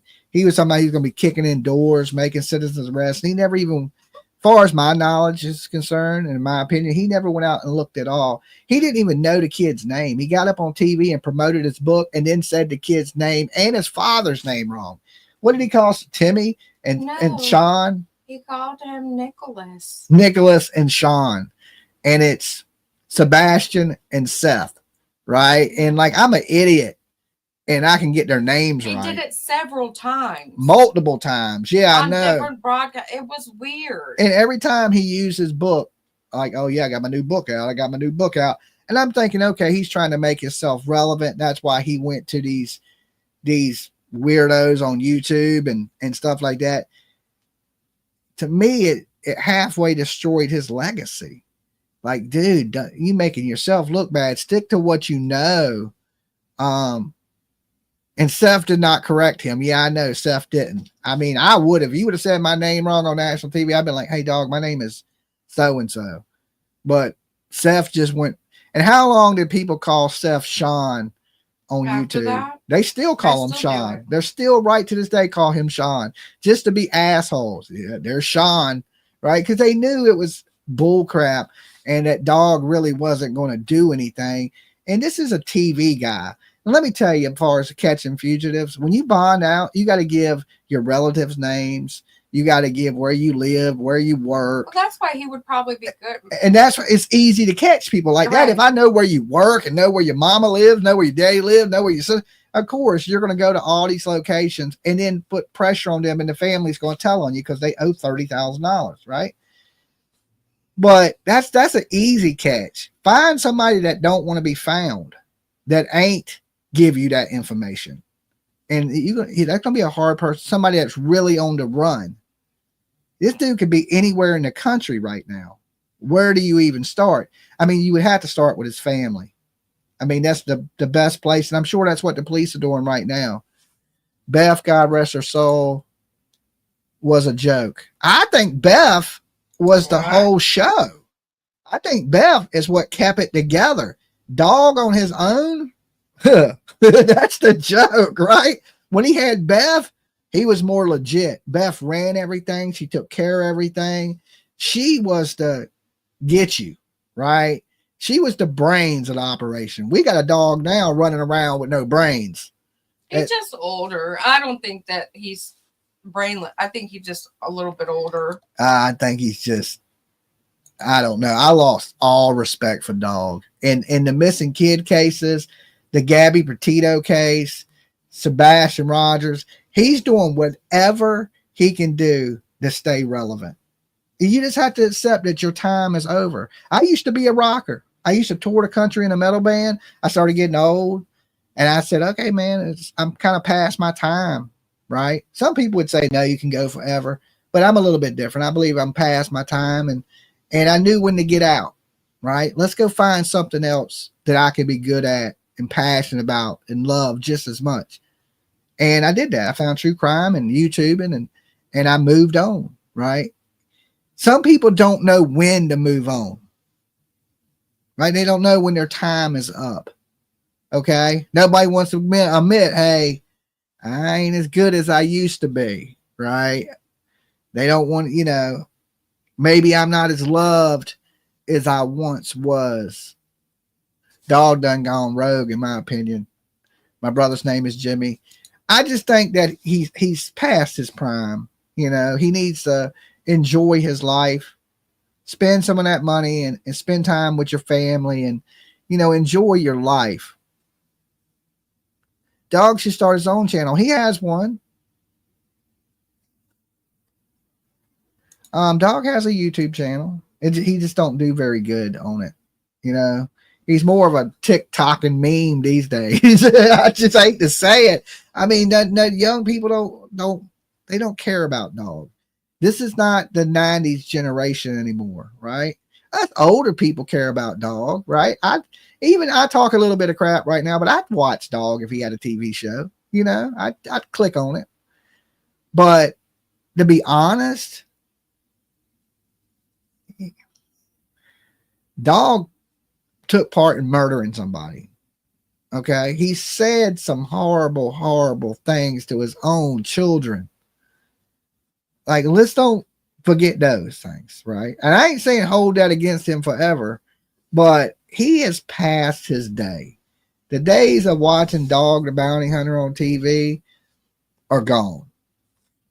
He did such terrible things now that I believe Leland is paying the price for it. That's why he don't have a show. if Dog hadn't have been so bad and so messed up there at the end, Leland probably would have a TV show right now. That's how I feel about it. Back on track, Dolly. He ain't worth wasting brain power on, let alone words. You're right. Okay. So anything else that we need to touch in on in this case? I just found the paperwork of his arrest for the robbery and was trying to read through it real fast, but then saw it's like 6 pages, but it's interesting. He's not a good criminal.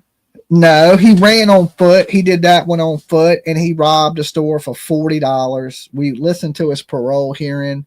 He had a freaking Family Guy Stewie shirt on. Did he have a Family Guy shirt on? This literally details, like, this is the official court document. Well, I hate to say it, but I like the Family Guy. Okay, Stewie. You went and robbed a store with a Family Guy shirt on. Ain't that some shit right there? Oh my God, you almost need to go to prison for that. He walked behind the register, standing within 2 feet of her, pointed the pistol at her and ordered her to open the effing register. He's not effing playing. Open the drawer.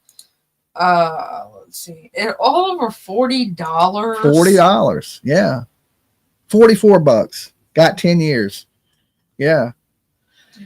To be exact, it was $44. But he said 40 in his parole hearing, but it was $44 that he took. She opened the cash register and stepped back. Defendant reached into the drawer and took the bills that were in the till. He also lifted the till to see if there's any money underneath, but it was empty. Defendant appeared to be upset that there was no additional cash and said, "Man, y'all tripping." Man, y'all tripping with $40. But what do you expect? 3 times and left the store. I don't understand this. This is something that boggles my mind. Say you go rob a store that has we know all stores these days have drop boxes, and they drop any 20s, especially after a certain time of night, right? So they're dropping this money. They're never going to keep more than $100 in the store at any given time, right? You're going to get 10 years for armed robbery. Now, let's say an armored car is riding down the road and you catch the driver outside. You robbed an armored truck that could have $1 million in it. You don't get charged with armed robbery. It's the same charge. I don't understand why people go into convenience stores and rob convenience stores where there's no money. That just shows you're stupid. You're going to prison either way. Wouldn't you rather go to prison over $1 million than $44?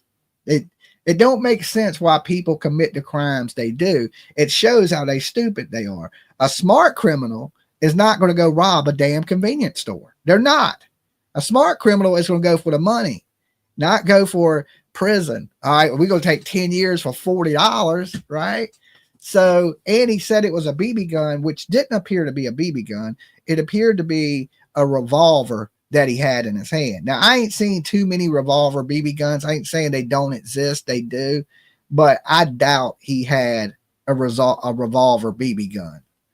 So,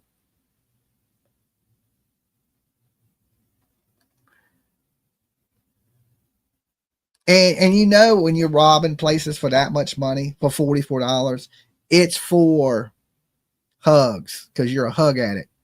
Okay, you like to hug too much. You're hugging too much, and you need a fix, and you're doing that for that, especially in the middle of the night. And you know, it's crazy. And you know, that woman could have nightmares for the rest of her life about that, thinking her life was about to end. You know, how much trauma he caused that little lady that was working in that store that day over $44 and his habit. And he continued, you know, just continued that lifestyle. This man, 10 years in prison, didn't learn one lesson. He was given a second chance at life and threw it away. But I mean, he did that, and he knew. My whole thing is this: he knew he was going back to prison for that attempted. He had to have known. He had to have known.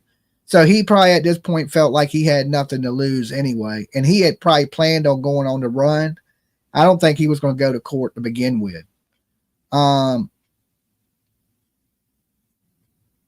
Yeah, especially when they have signs that say we keep $100 here. Yeah, but we know in this world today, people will kill you for change, right? They will kill you for change. Like, we live in a crazy world where people value $10 more than somebody's life, right? And these people that rob people and then hurt the people, I mean, you got what you wanted, right? You got what you wanted. Now you're going to prison. Instead of 10 years, you're going to prison for the rest of your life. Yes, and she was on the Hulk Hogan show. Who was on the Hulk Hogan show? Dolly, you are full of good advice. Well, I don't want anybody out there hurting anybody, so I don't want to tell people anything to do anything illegal. You know what I'm saying? I'm just saying that most criminals are stupid, and they'll go to prison over next to nothing. There's no value to them, right? Like Stony Stone wants to know if Caitlin is on the run. I believe she's at home with her family. Caitlin, far as we know, is not on the run. They have not one time, the police have not said they're looking for Caitlin. If Caitlin was on the run, they would say they're looking for a man and a woman, right? And they haven't said that. Caitlin is, according to her friends, are at home with her family. Does that mean that Caitlin don't have anything to do with it? You want me to give some more advice? Caitlin, your ass better get a lawyer. Okay. You better get a lawyer quick. I ain't trying to give you no clues, but you better get a lawyer, because there's no way she's not involved in this. All right. There's just no way you didn't have any knowledge. She may be one that knew where the drop spot was. That probably is, because she knows. Yeah. She knows exactly what's going on. And that's why people shouldn't be giving out her address, her family's address, or any of that type of stuff, because these people are in danger right now. I'd be done left my house.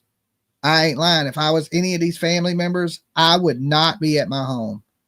I would be like, hey, listen, I need some protective custody. Y'all going to keep me safe till you get this man off the street.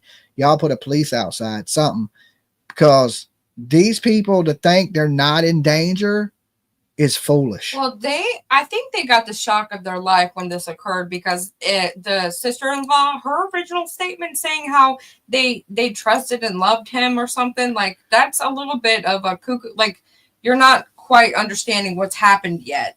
Yeah. At that point. Yeah, they did. I mean, you know, there's a lot of people out here that want to give people second chances. I'm one of those people. I'm not. You're not at all. You ain't giving nobody no leadway. But me, I'm more of a hear you out, hear your story, how you've changed your life. Now look at like people like Jelly Roll. Right? Jelly Roll committed an armed robbery. I mean, he doesn't personally affect me, so I can't. It's like I can't. Yeah, he's not in our life, but I mean, what I'm saying is you look at how many people accept Jelly Roll, and he was selling narcotics, robbing people, and stuff like that. But now look at him; he's turned his life around. He's, you know, he got his family. He's torn. There's no reason for him to rob anybody. But if times got hard, would he run up and bust you in the head with a pistol? Probably, right? I mean, I hate to say that about Jelly Roll. Jelly Roll, but if you listen, I love you, brother. But I know I wouldn't, if you was broke, I wouldn't want to leave my wallet around your ass. Especially if you know what I'm saying? His, Sempric. I mean, don't name anything here. But I'm just saying, you get the point. Like, yeah, you're not doing that because you got millions of dollars. But what if you didn't? You know, and we love a success story as people. He went to prison. He was a bad person. He's changed his life. He's see, I love me some Jelly Roll. I love Jelly Roll too. That's crazy to say that. Like, yeah, I love me some Jelly Roll too. But at the same time, you got to know the person you're dealing with. Mm-hmm. That this person was a bad person, and he's trying to be a better person. And the key word is trying. Okay, trying. But at any point in time, he could go back to what he was. Easy. And especially if he didn't have millions of dollars, right? It's a little harder to go back to committing crime when you got more money than you ever need, because most people commit crime because they need money and to pay for their habit. He could afford any habit that he could humanly have, so there's no reason for him to break the law. It's different. He has no reason, right? Because we can say, well, why would he do that, right? Because there's no reason for it. But I just wanted to use him as a prime example because so many people love Jelly Roll, right? Everybody's like, I love Jelly Roll. He done won 5 Grammys and all kinds of, right? But you got to remember, this dude was a drug dealer and an armed robber too, right? So when you think, you know, we're selective about who we forgive and who we don't forgive. Just because you write a cool song, does that not make you a bad person? Right? You could be a horrible person and write the best song ever. That don't mean you're a good person, right? Everybody's an individual, and yeah, every story is different, right? And so I like to hear your story before I, you know, and then you've got to have discernment to be able to tell whether or not. yeah. And if you have, he is more apt to reoffend because you was a drug dealer, you're wanted, and you knew he was wanted for trying to unalive somebody in the prison. Now he's going to, of course, say, well, that was self-defense. They were trying to hurt me in the prison system. But people usually don't try to hurt you. You ever hear the people that be like, the best advice they can give you in prison, keep your head down, don't get involved with gangs, and don't get into other people's business. Usually people don't try to hurt you unless you're interfering with their operations or doing something like that. And so he was all up in it. And so that's the reason. If you wasn't doing gang shit in prison, you wouldn't be stabbing other gang members. You know what I'm saying? So she knew him when he was just Jay. I worked with him a bit. He was always a good guy.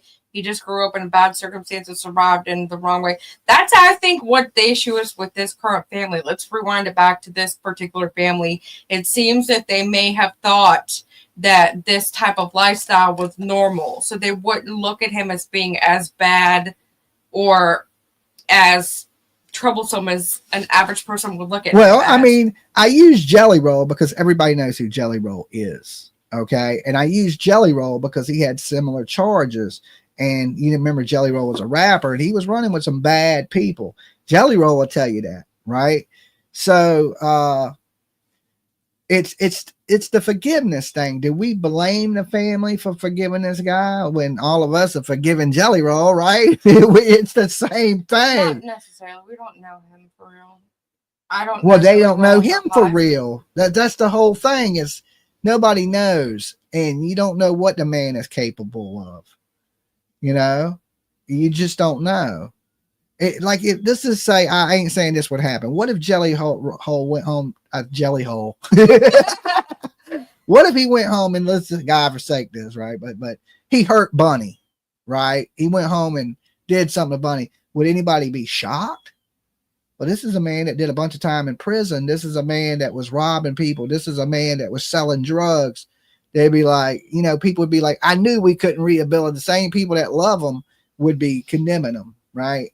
We just got to remember that. Like, would I have forgiven this man if he came into me and said, you know, I wouldn't have, right? Because I would know instantly that you put yourself in these situations that you could have avoided some of this. You're wanted for murder, attempted right now. You've robbed people. You've done these things. You don't have no job, right?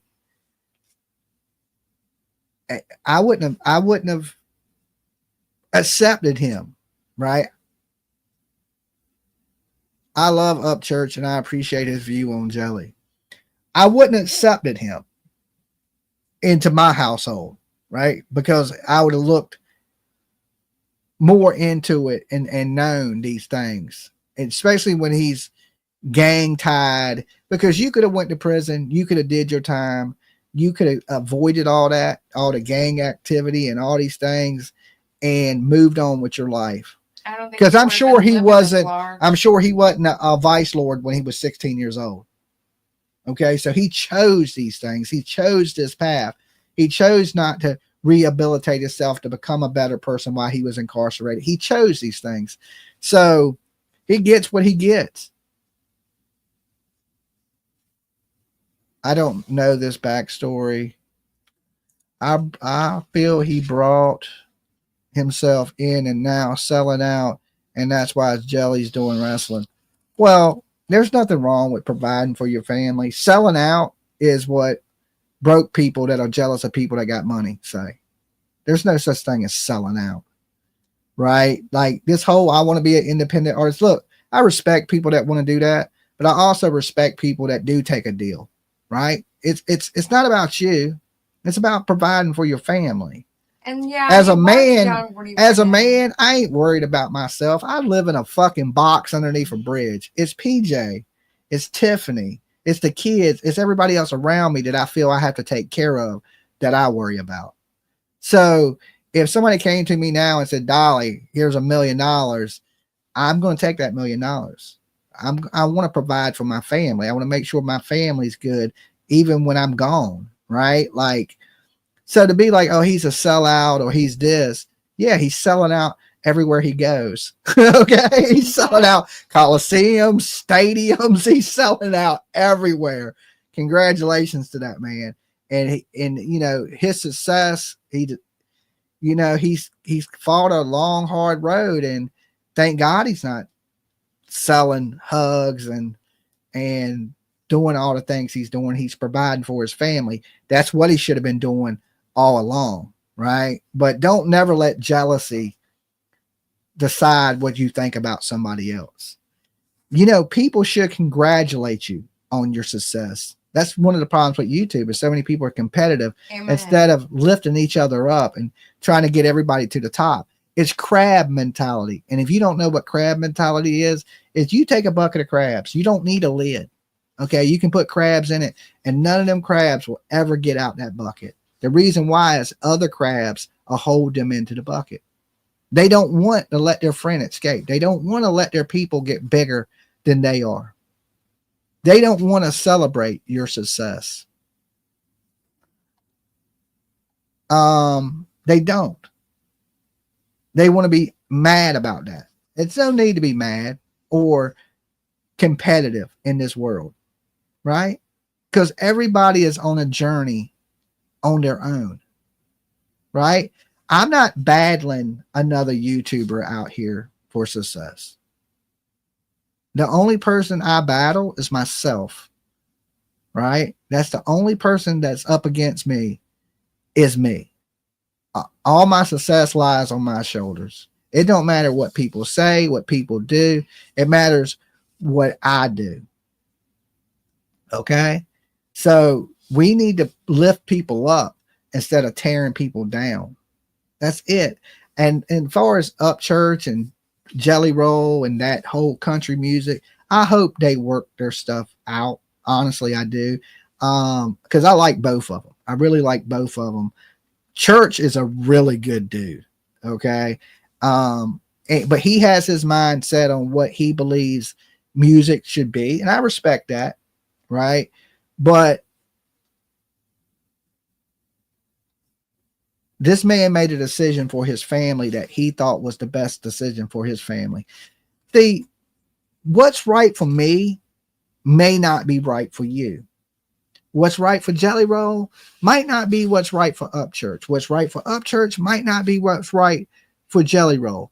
There's a gray line in that. But the best thing is both of these men are providing for their families in different ways. But it's all about taking care of the kids. And who's to say which way is right? Yeah, who's to say which way is right and which way is wrong? Right? Is somebody taking a big cut of Jelly Roll's money? Yes. Is somebody taking a big cut of Up Church's money? No. But you know what they have in common? They're both getting money. They're both providing for their family. And both families are being taken very good care of. That's what matters. There ain't really no reason to be competitive or in competition or fighting with each other. Who's the better man? It really don't matter in the end, like, because we're not the judge. So that's how I look at these things. Congratulate people on their success. And when you put that energy out there and you're happy for people, when you put good energy out, good energy comes back. When you put out negative energy comes back. You don't want to be a monster, right? You get one life. Do you want to be loved or you want to be hated? I'd rather leave this world loved than hated. Just my opinion on that.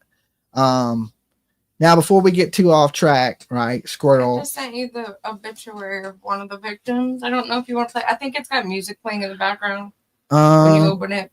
I can mute it. Give me 1 second. Let me pull it up. So they already got the obituary out. There's one obituary that I've seen so far. This is Matthew's sister, Haley. She wrote the obituary. Oh, she wrote the obituary. All right, give me 1 second. I'll pull it up. You click on it. Mm-hmm.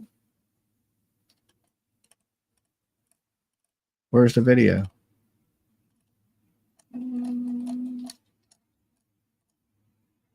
I don't think it's a video. It's just the obituary. You want to read it to him? Yeah, I can read it. All right. All right, give me 1 second. Let me share this with you guys. The obituary. Oh, and I just saw his dad. It'll just be a second. So this is Matthew's obituary. Yes. Let's see. Sorry. I was in the middle of trying to write a quick response to his daddy. To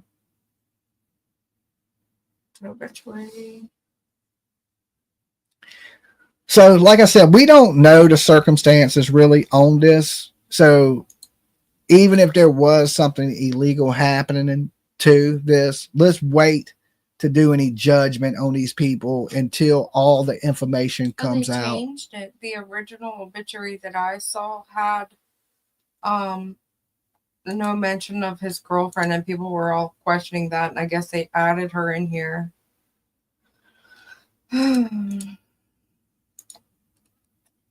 So sad. Prayers. It is really sad. Matthew passed away in Tiptonville, Tennessee, and joined his relatives. Where are you? I started it after it's like the third line or fourth line. Oh, you didn't read all the names? Yeah, because I can. All right. James Matthew Wilson II was born on July 2nd, 2004 to Kimberly Dennison Hamill and Matt Wilson. On July 29th, 2025, Matthew passed away in Tiptonville, Tennessee, and joined his relatives and his loving girlfriend, Adrianna Williams, in eternal life, who will be forever missed. Matthew Wilson was a proud resident of Dyer County and class of 22 DCHS graduate. His dad just messaged me back. Matthew survived by his parents, Kimberly Hamill, Matt Wilson, his daughter, Weslyn Wilson, his grandparents, Debbie and Carmen Dennison, Steve and Anita Wilson, his younger sisters, Haley, Cheyenne, his younger brothers, James and Emerson, his uncles, Ronnie, Jeremy, his aunt, Jessica, and Autumn. Matthew was more than just a brother, a son, or a friend. He was a guiding light and an irreplaceable presence in our lives. He was a devoted father and would do anything to take care of his child and family. Matthew's quick wit and infectious smile lit up any room he walked into. Growing up with him was an adventure. He was always there, whether to offer a helping hand or to provide a shoulder to lean on. Though this time with us was cut short, the impact he made on us will last forever. His legacy lives on in the countless lives he touched and memories that we hold so dearly. A host of extended family members, Colton, Barney, Jameson Elliott, Ashlyn Elliott, along with Beth Elliott and Kara Wiley and Amanda Myatt and Michael and their daughter, Malin. A celebration of life service for Matthew will be held at 2 p.m. on Tuesday, August 5th in the chapel of Johnson Williams Funeral Home. Officiating the service will be Mr. David Brooks. Visitation will be held on Tuesday from 12 till 2, and online condolences may be made to the family at Johnsonville Funeral Home. The funeral home is honored to serve the family of James Matthew Wilson II. To send flowers or plant a tree, please visit our florist store. Okay. So, Helena, thank you so much for your donation to the channel.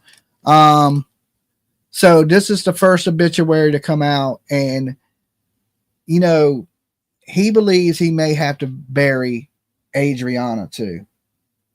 That's what he originally said, right? Yes. So, and we have been sharing his GoFundMe link for the last few days, and like I said, it ain't our place to judge these people. What we know now is this family has no clue to what's going on with Cortney and Caitlin and them. That's why we chose to share Matthew's father's one, right? He does have siblings. Someone is going to have to take care of the baby, and we believe that's going to end up with the father, Matthew's father. So we felt that his GoFundMe was the best to share. Now I know there's another GoFundMe too, right? Out there. Matthew's mother has one also. Matthew's mother has one. Okay. And I believe there's another one. There's a couple of them. They're all family members. But both GoFundMe's are for Matthew. Yes. So the one that we're sharing, I believe, is actually to help care for baby W, but I don't have it pulled up at the moment. Yeah. Well, whatever we can do to help the father, I think is the best solution. And because we know whatever's going on is going on Caitlin and Courtney's side. Okay. It has something to do with Caitlin and Courtney, not so much Matthew.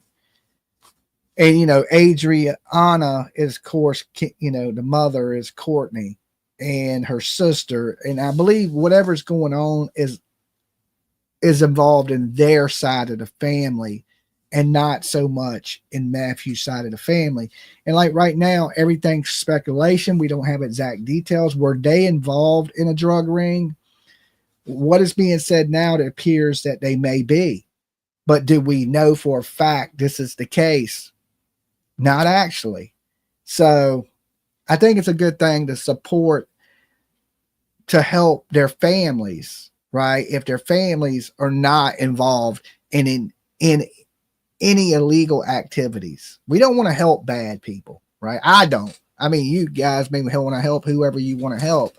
I want to help good people, right? I want my money to go to good people that are doing the right things. That's what I hope anyway.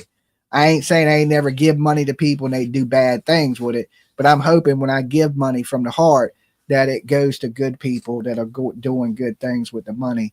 And I feel bad for the parents of this boy. The family, the other side of the family, they have some stuff that they have to work out. I don't really feel too bad for Drummond's family because they created this monster, okay? And they enabled him to be able to do these things. The money needs to go where the baby goes. Well, these people need to be buried, because I can tell you one thing, this funeral that's being held at this funeral home, they're not doing it out of the kindness of their heart, right? People don't get in the funeral business because they love people. They get into the funeral business because there's money in it, and people die every day, and they ain't cheap. If you think a funeral's cheap, call a funeral home and try to get a funeral put together for your family. They're expensive as shit, right? Like I done decided, hey, cremate me. I don't want to put that stress on my family of having to pay $20, $30, $40, $50,000 to put me in a hole with a little tombstone. Hell with it. Once I'm dead, I won't know what happens to me anyway. But the situation is awful for these families that don't have nothing to do with this or had no knowledge of what was going on, and we still don't know exactly what's going on. But I know this, no matter what they were doing, whatever they were doing, they didn't deserve to die for it. Okay. If they were smuggling hugs or transporting hugs or whatever they're doing hugs, they didn't deserve to die. Not at all. And these families that are grieving, they didn't deserve this. So, give from your heart. That's the best thing I can tell you.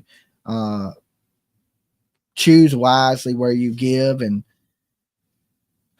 sad situation, but that's so sad. This little girl is going to grow up without a mom, a dad.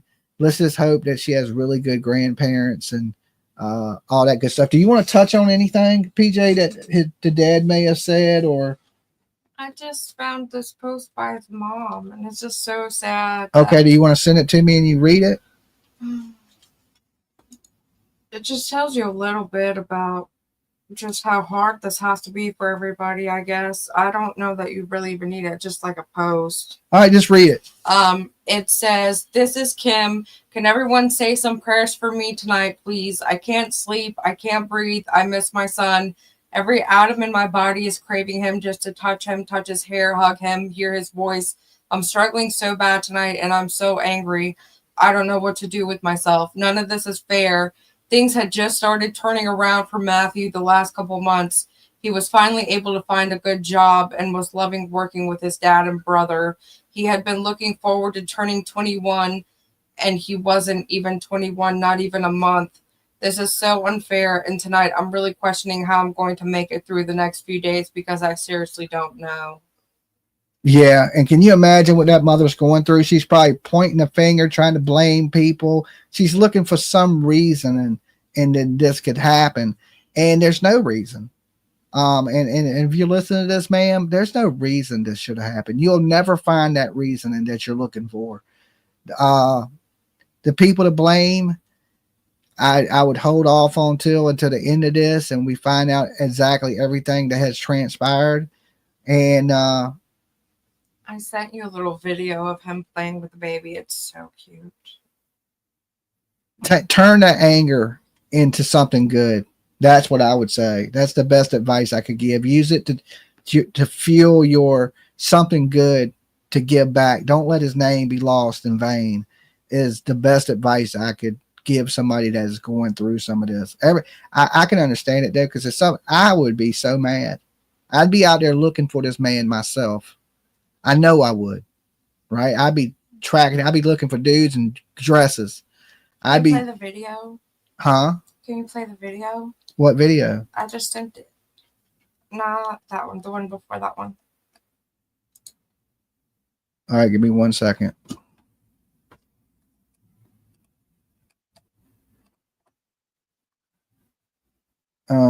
That's not it. That's what you sent me?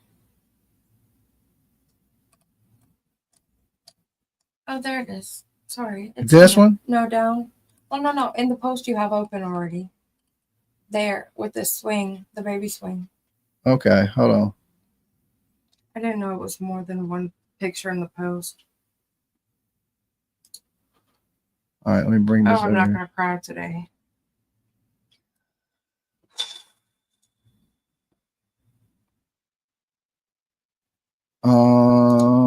Let me share this.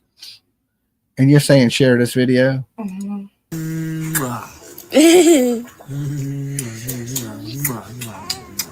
This is so sweet. Daddy love her. Daddy love you. Daddy, I'm gonna tip you over, big girl. He sounds so country. You so gorgeous. She wants a kiss. You look like your mommy. You look like me, but you look like your mom.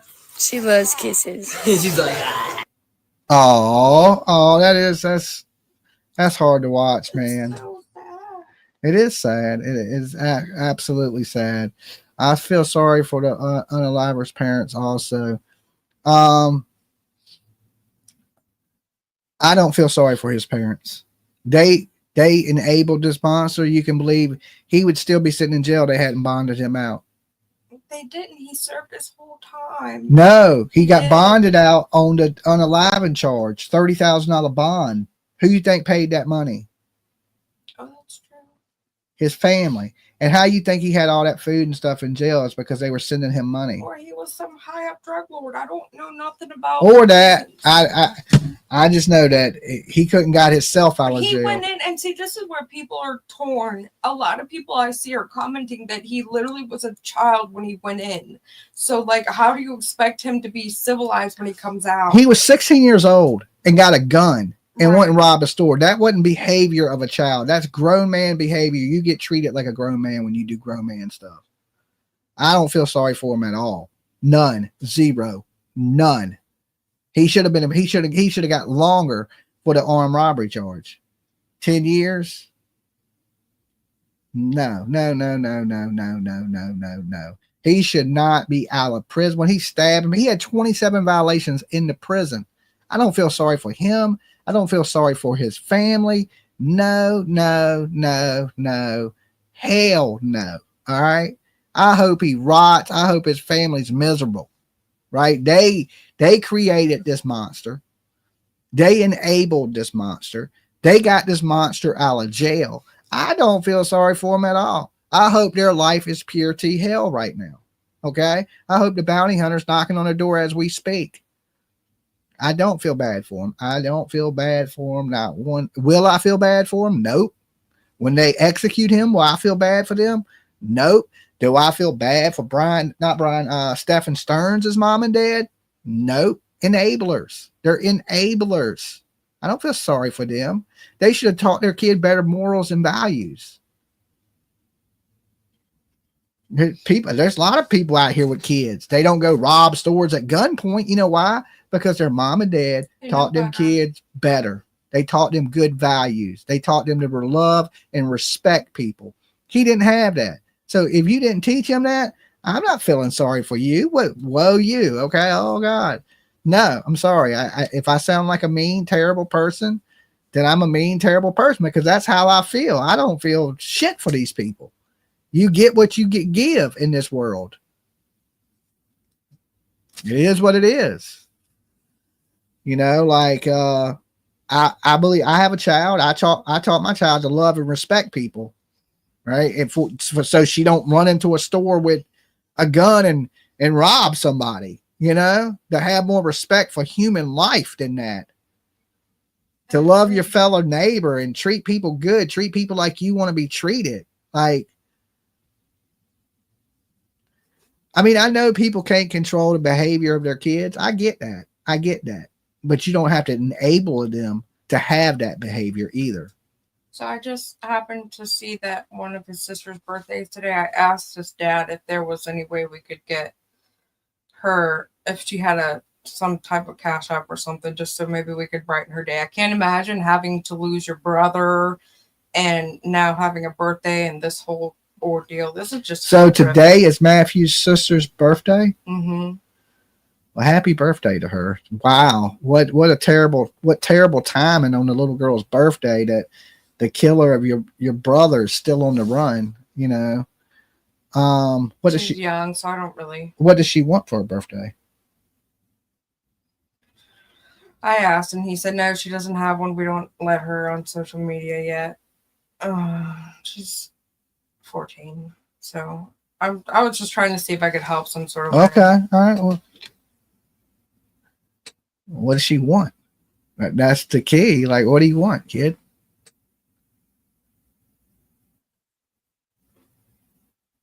Happy birthday to her, yes.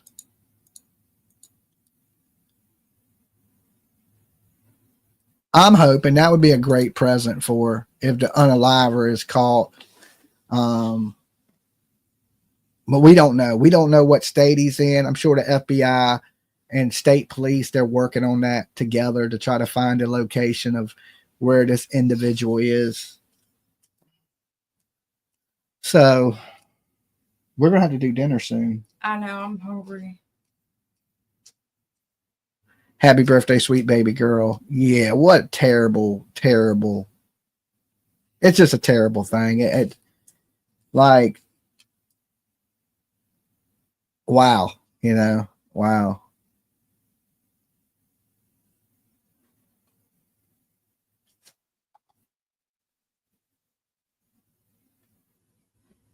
I'm gonna just post. If he did that, would it make his bail non and void? Yeah, because they could revoke his bail at any time, right? And I'm sure they revoked his bail. So yeah, I'm sure the police themselves, they have revoked the bail. But yeah, he needs to be caught. He needs to be brought to justice, and there needs to be answers for the little sister. Right? His little sister sitting there on her birthday, you know, upset about her big brother being gone. There needs to be justice for these people. And I'm sure they'll get it. But when stuff like this is happening, it's never fast enough, right? It's never fast enough. And everybody, you know, keep your eyes out. And just remember, if you don't see something, and Okay, so I just told him that we would send something to his Cash App to get her something special for her. And I'll send him something. I just posted it in the chat what his Cash App is, but I'll send him the Cash App. okay. Did he say what she wanted, or we just going to send No. cash? I'm sure I just said we would. I wanted to do something special, and it's just on a whim, and I don't think he was prepared for me asking him that. And she doesn't have social media, so I just figured I told him if we send you a little something in your Cash App, I'm sure you'd make sure to get her something she would love. And that he said yes, of course, and that he would. So she's 14. Okay, so what do you want to get her? I mean, what do you want to send him? I'll just send her a little cash on his Cash App. Okay, whatever you want to do. I don't, you know, it's up to you. Okay. Hey Dolly, hey PJ, send her a gift box, PJ. No, we're gonna send money.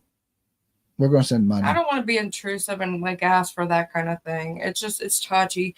I've been kind of communicating, but I haven't asked nothing since that day. The communications that you guys read the other day, that's really the gist of what I've like talked to him about. As far as like asking questions, or because once it started to break apart and we started getting information, I didn't really feel my place to like go further with it.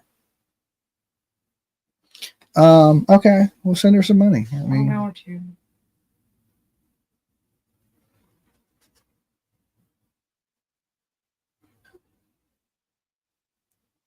All right. So anyway, PJ, can we ask for love to be sent to Crystal Murray?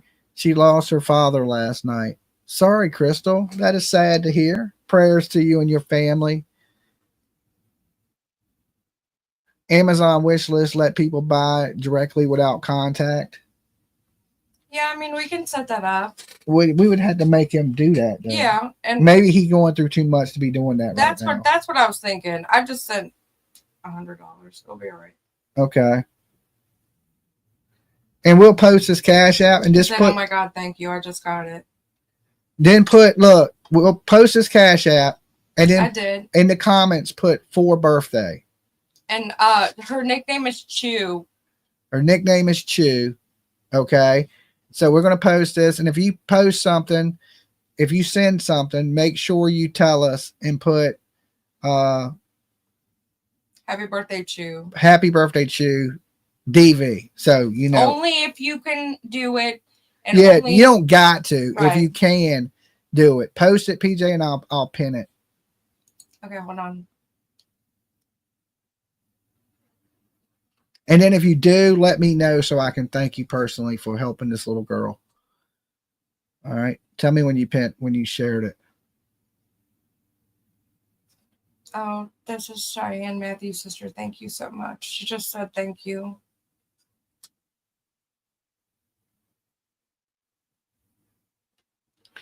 Tell them we're about to share it. Mm-hmm.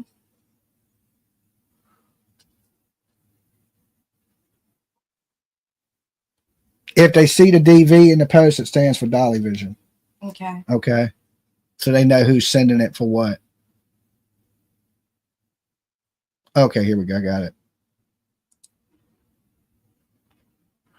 Pin message.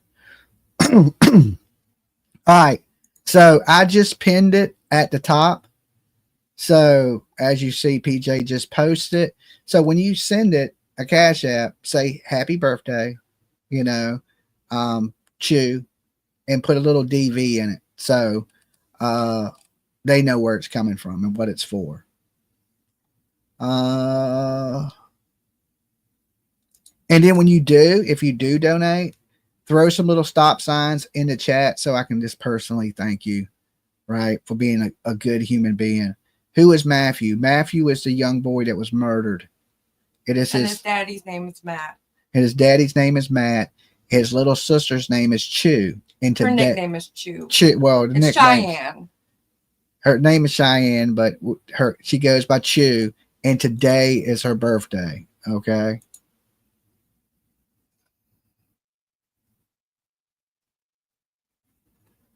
The younger sister of the dead of the 7-month-old.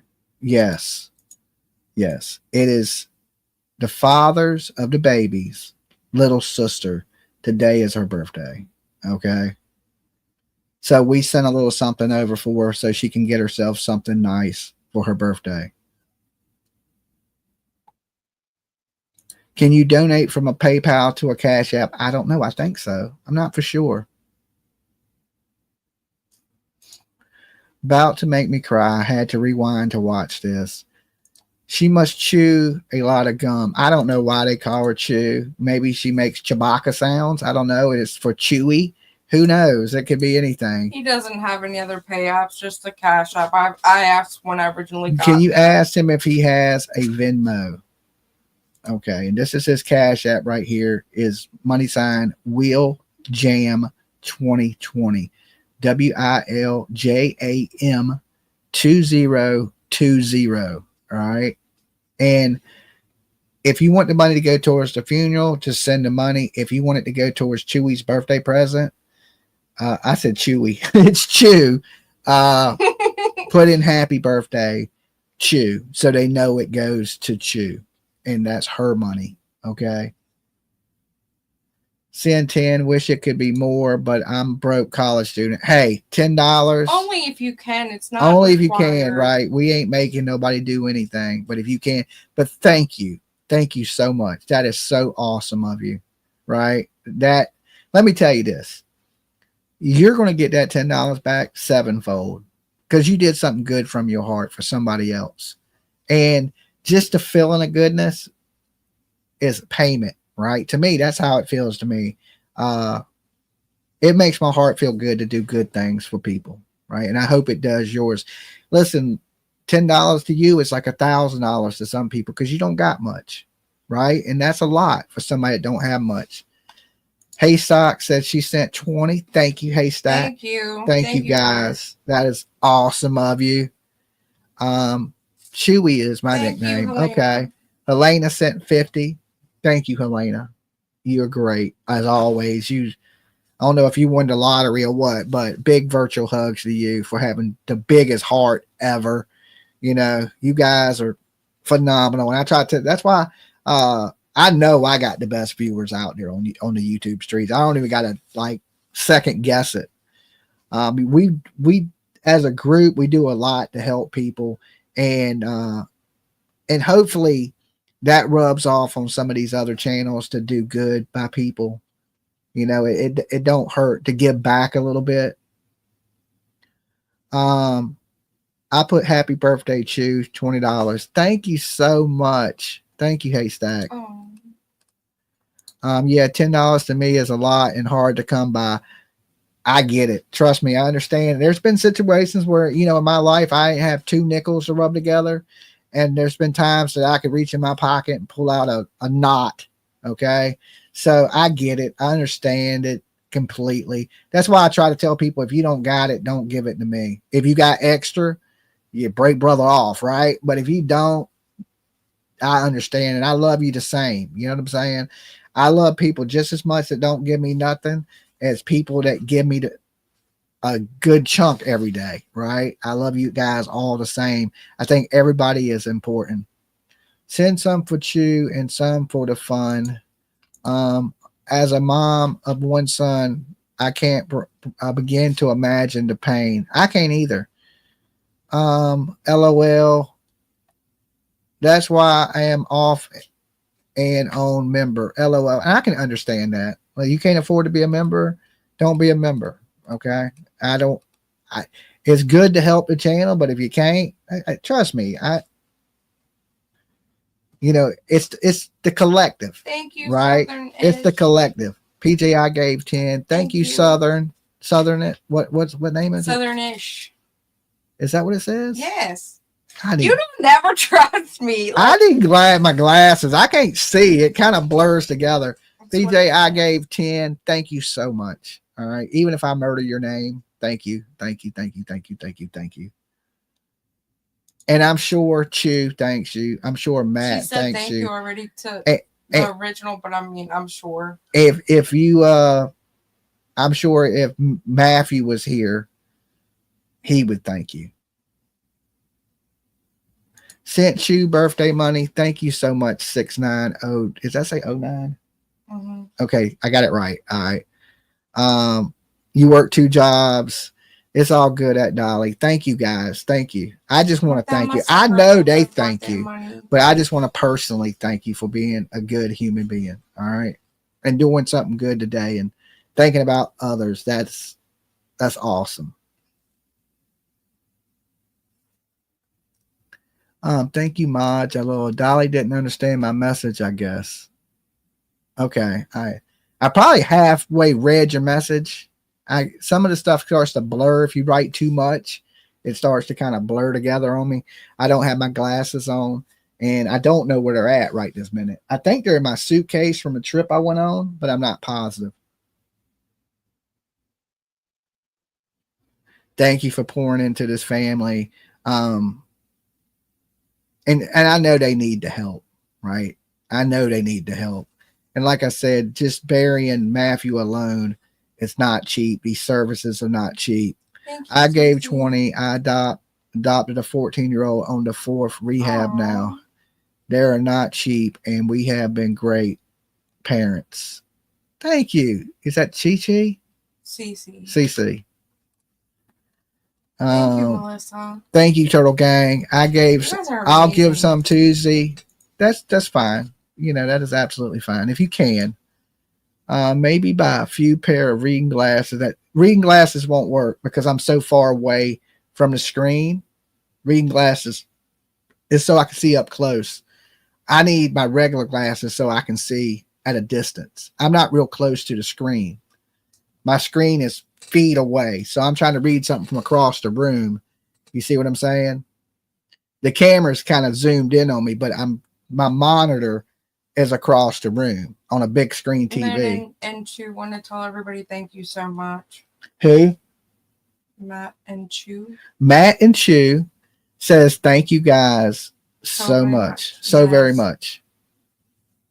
So bifocals, Dolly. He has them on his glasses. Yeah, I have them on my glasses. I just don't know where my glasses are at. And that's the one pair that he sees both far and near. So that's what that means, bifocal. Yeah. I do the best I can blind, right? I think I do. For the most part, you can see pretty okay far away. Some of it. Sometimes my eyes get a little, like, from staring at the screen, they get a little, stuff starts to blur. And when I see what you're writing, it looks like it's going. It looks like it's moving. So I'm trying to read something like this. You ever see my head spinning this? I'm trying to keep up with the words moving on the screen. So I try to do the best I can with what I got, what vision I do got. So, but I usually can see pretty good when I got my glasses on. It stops the stuff from moving. I can see it, but it starts to move. They're going to need some money. And stuff moves so fast on me. They're going to need some money to help. They have a site. The baby and her expenses. Yeah. We don't know exactly where the baby's going yet. And I'm sure when that time comes, we'll cross that bridge when we get there. Right now, we're just trying to do something nice for him. We already donated to the funeral stuff, and we're going to continue to share that. And we just wanted to do something nice for the family members. Just because it happened to be the little girl's birthday, and she's going through my daughter just turned 14. Yes, yeah. We just spent a 14th birthday ourselves with Ava. So, and she was happy, and she was more than happy. It's good to see her happy because she's at that emo stage of life where she hates everybody and hates everything, right? And but we found out some of the stuff that makes her look. She likes the water. She likes animals. Okay, so now we know to do more things with the water and animals, and because we took her out on that boat to go see the dolphins, and she loved that. That was the happiest I think I've seen that kid in 2 years. Thank you, my wild people. Right, and I was like, oh, okay. So now I know what to do to make her happy and to get her smiling and her having a good time. Because she's just going, like every teenager does. Most teenagers anyway. I ain't going to say every teenager. Even Tiffany. Now, Tiffany's 25, my daughter. But PJ's daughter's 14. My daughter went through the emo phase too, where she hated everything and didn't like anybody and was kind of, rebel against your parents kind of age. But then she grew out of it pretty quick, right? She grew out of it. Is there people I'm missing? They're not stop signing you. Just she sent a little from the Rooster Squad, is what she said. Oh, okay. Well, thank you, Roosters. Thank you to the Roosters and the Turtles and the whatever crew you're from. It don't matter to me. You can even be if you in the monkey crew. Okay, do something good. Matt Wilson said, "Tell the ones that are writing the personal messages I can't see them or I'm too damn old to know how to look at them. I'm trying to send a heart, but it won't let me." Okay, did y'all hear that? I think they heard you. I hope so. Okay, he's too damn old to see it. That sounds like me, right? That was good. So me and Matt, we in the same boat. We vibing, right? We probably about the same age too. Mm-hmm. So yeah, and prayers to Matt and his wife and the kids and all that stuff. And their siblings, and there's just so many littles involved in this. It's like, wow. Yeah. Enabling can affect how kids grow up. Yeah. Like when people do bad things, you don't encourage their bad behavior, right? You don't award people for doing bad things. You award for people for when they do good in this world. And like I said, this is my biggest message I could put out to people. And I believe in karma. I believe in that this world is energy. And what energy you put out into this world is the energy you're going to get back. Like the college student that donated $10, right? To me, that's a lot because I know you're a college student. I know how hard it is to struggle. And most people that go to college, they're working 2 jobs to pay for school. And so to me, that $10 is like giving 1,000, right? But I know this, you are going to be paid back for that giving and that caring mentality that you have in your heart. Right? You put out good in this world, good is going to come back to you. I've learned that. Listen, I ain't always been the greatest person on the planet. I ain't going to act like I'm some saint, right? I ain't. I've effed up many a time. And I can tell you firsthand, I've paid for every time I have, 7-fold. Everything bad I've ever done in this world has come back to bite me slam dead in the ass, right? And I got tired of being bit in the ass. I ain't gonna lie. It sucks. Bad things happening to you and just bad mojo and bad karma is terrible. I wouldn't wish it on my worst enemy.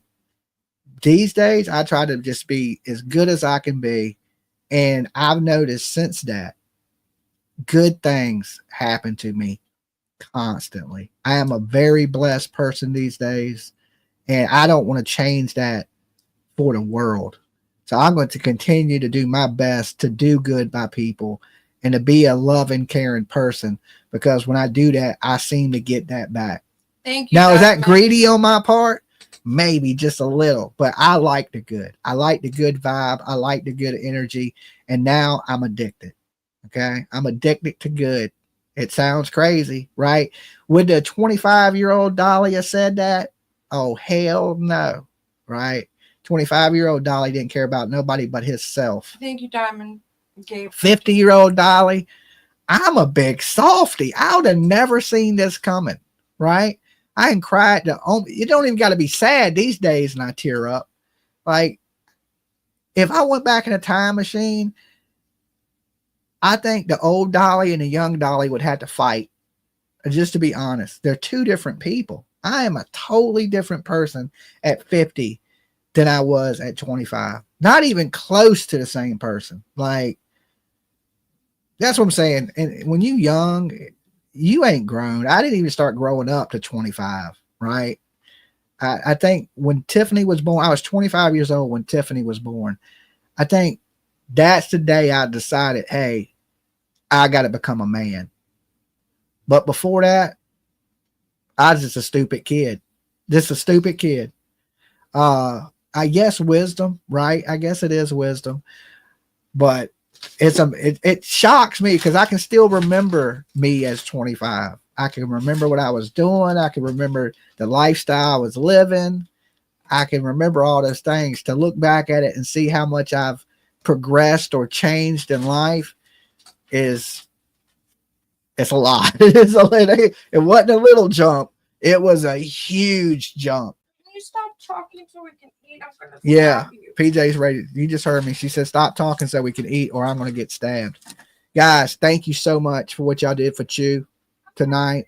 Thank you for being here with us. Thank you for caring about the people that lost their lives. Thank you for caring mostly, just like me, about justice, right? And Wrangler just came in here wanting to play. You want to say hello, Wrangler? Lolo came in too. Come on, Lo. You want to come up? What you got? What sauce did you just... All right. So anyway, guys, thank y'all for tuning in. I'll be back possibly later tonight. Oh, my big boy. My big boy. And Loey. Say hi to everybody, guys. Ah. All right, Lola, go get your mama.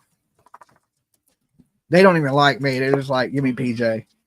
So anyway, I'm going to get out of here. You be good. Everybody stay safe. Most likely, I will try to be back tonight after dinner. I can't make you any promises.